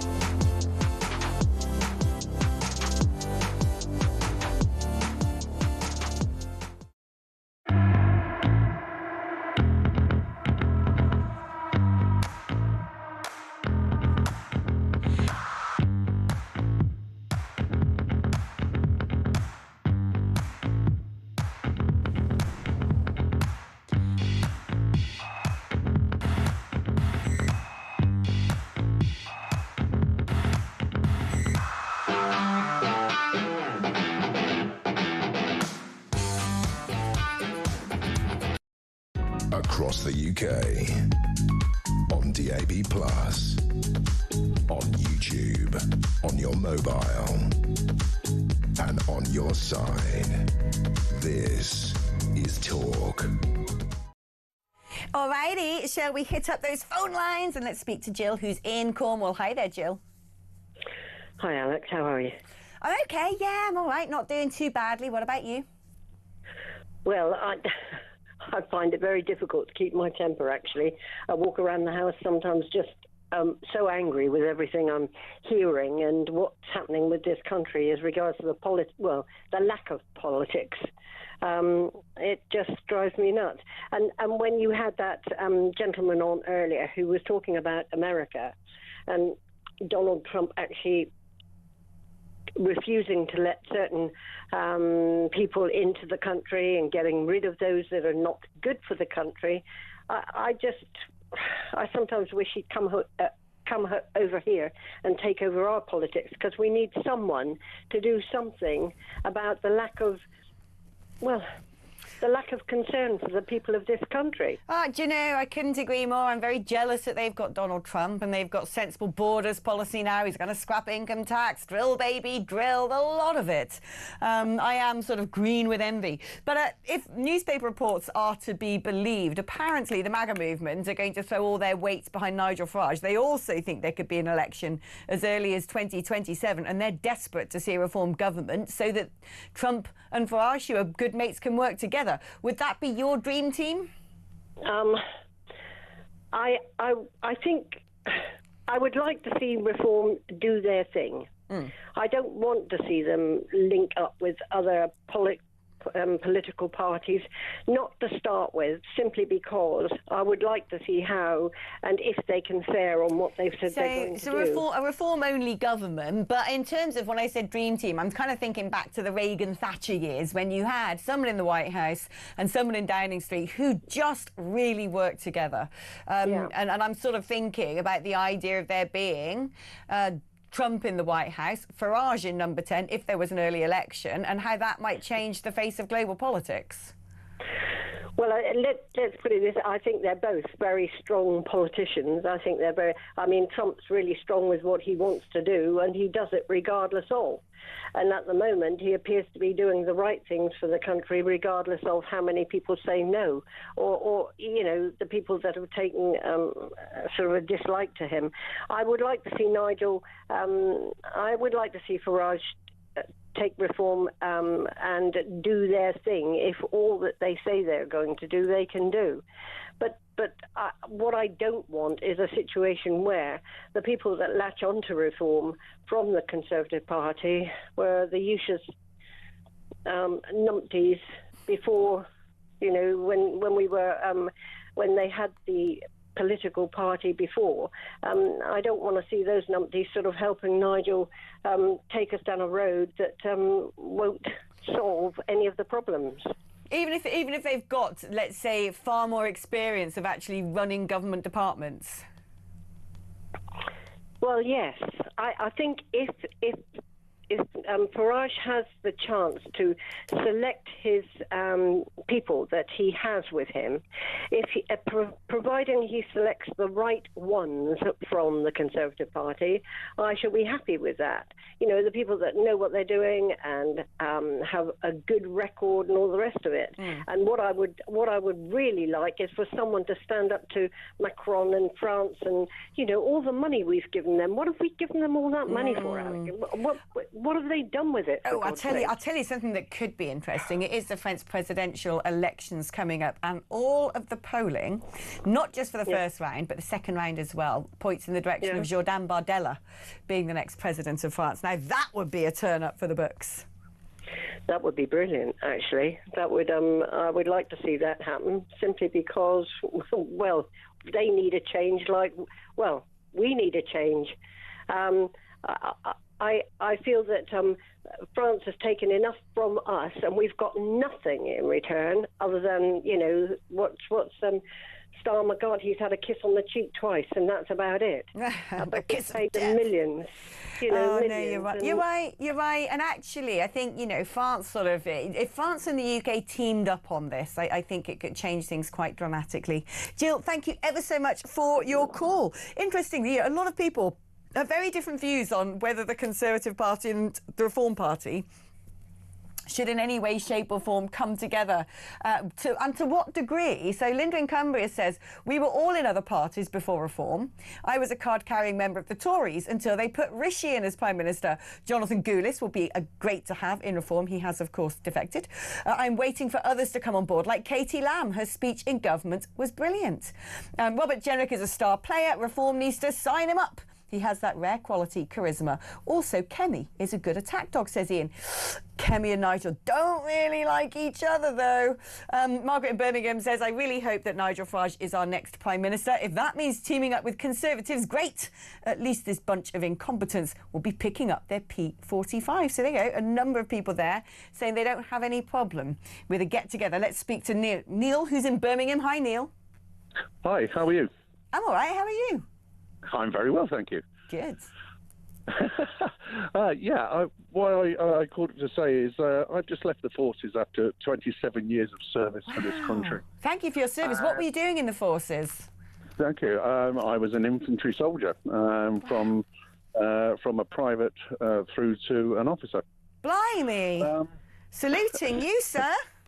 Thanking you. It was a proud thing for us to do. We serve our country. We're very proud people to do so. What has really, really got into my craw is when we hear things like, taking the picture down of Her Majesty. We served Her Majesty with pride, with passion.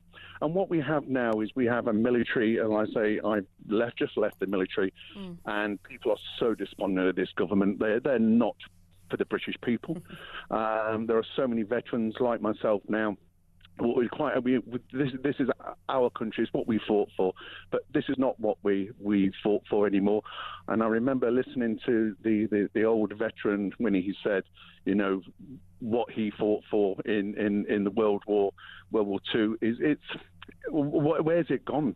It doesn't stand for us anymore, and there are so many serving soldiers now that don't want to serve for this government, and we just hope that Starmer listens, that we are the working people of this country, do pay our taxes, and again, my pensions, everything is being hit by this government, all the years of service, and what do we get back? Absolutely nothing. I know exactly how you feel. Do you know what's interesting, actually? I've got a very good friend who was in the armed forces, and I'm not going to sort of say any more because anyone who knows me might be able to figure out who it is, because what he said to me made me sort of almost chew it out for dinner together, almost choked on my mouthful, because he said, I cannot wait for the day when the head of the Navy, the head of the Royal Air Force and the head of the Armed Forces march together into Parliament and kick the government out. I'm like, he literally was all for a military coup. But everyone I seem to meet in the Armed Forces would be like, yeah, great idea. Honestly, Alex, with the serving men and ladies in the forces now, we've lost what we stood for. We've lost everything and especially under Her Majesty the Queen, we were so proud. We were so proud of this country.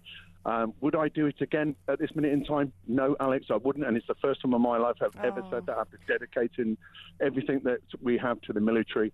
And it's just not our country. Neil, don't say that, because I'm in the process of applying to be a reservist. I'm like, I want to do something. I kind of feel like I want to give back and do. If everyone else isn't doing something, I'm like, I better do it myself then. Not that I'm going to be any use. The other point is, Alex, is when we hear about conscription into the military, there was one reason why the British Army is the best army in the world is because we're volunteers. We volunteer our service to serve our Queen and King and country. So when you force soldiers to do that, I worked in many areas, and I've been in 7 different theatres of battle, and I've worked with NATO forces who are conscription. They don't want to be there. And that's why I always say we shouldn't have conscript. Our military is the best because we volunteered to be there. We give our service because that's what we want to do. And unfortunately, this is why people are not joining the military anymore, because we don't feel British anymore. And it's really it's an awful sight. It really is. I tell you what, that was exactly the motivation for me doing it, if I'm honest with you, because I kind of sense that, we need a turnaround. But I don't know. Let's see how it all goes. They might not want me anyway. Neil, thank you ever so much, and thank you for your service. Let's speak to Michael, who's in Manchester. Hi, Michael. Hello, Alex. So first of all, I'd like to say the quality of your journalism is first class. You need all the praise and people of your ilk to try and help set straight.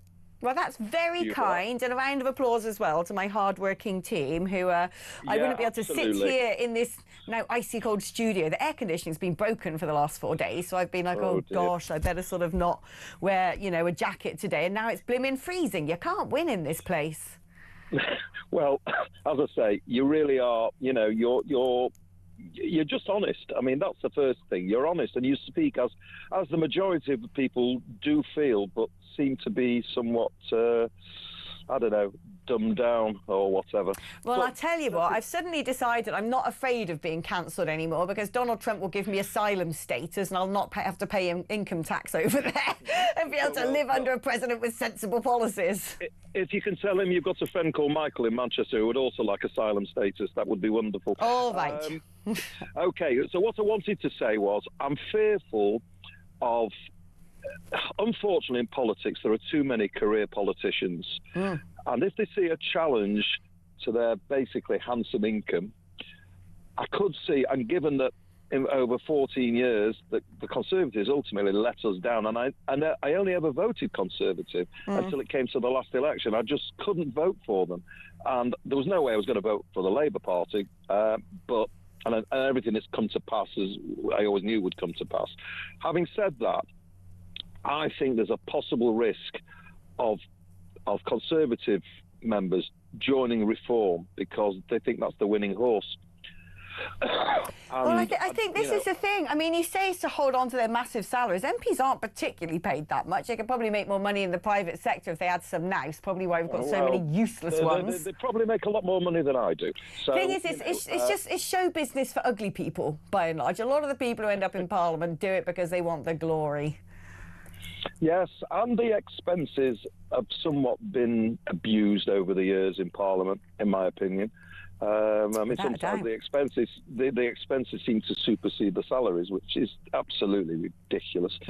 But that's what I'm worried about. Am I going to say Reform is perfect? No, it probably isn't perfect. But I am concerned whether these Conservatives that are jumping ship over to Reform are not doing it for the best reasons. And if they are jumping, are they going to dilute the mantra of the Reform Party? Well, I know what you mean. Are they going to drag it away from where it is currently? It's an interesting question, and I think people in the party are probably also rightfully worried about infiltrators, people who are in there for the wrong reasons, as moles, as spies, as plants. But not just for their own pockets. Maybe they want to get in with the winning horse, but maybe they want it to take a different direction on the racetrack type of thing. Well, that wouldn't surprise me. There's definitely some scheming types at the top of that party who like to play politics rather than actually do it. Michael, thank you ever so much. Hello, Kev. Hello, Alex. For the second time today. Oh, my cup runs under. What have you done to your hand, darling? It's a long story. I'll tell you about it. It's sunburnt. I ruined my skin. You sunburnt your hand? Yeah, in Barbados last year. Oh. I fell asleep with my hands in the sun. And you've still got... Yeah, I've just damaged them for life. Just knackered your fingers forever? Yeah, exactly. They're manky.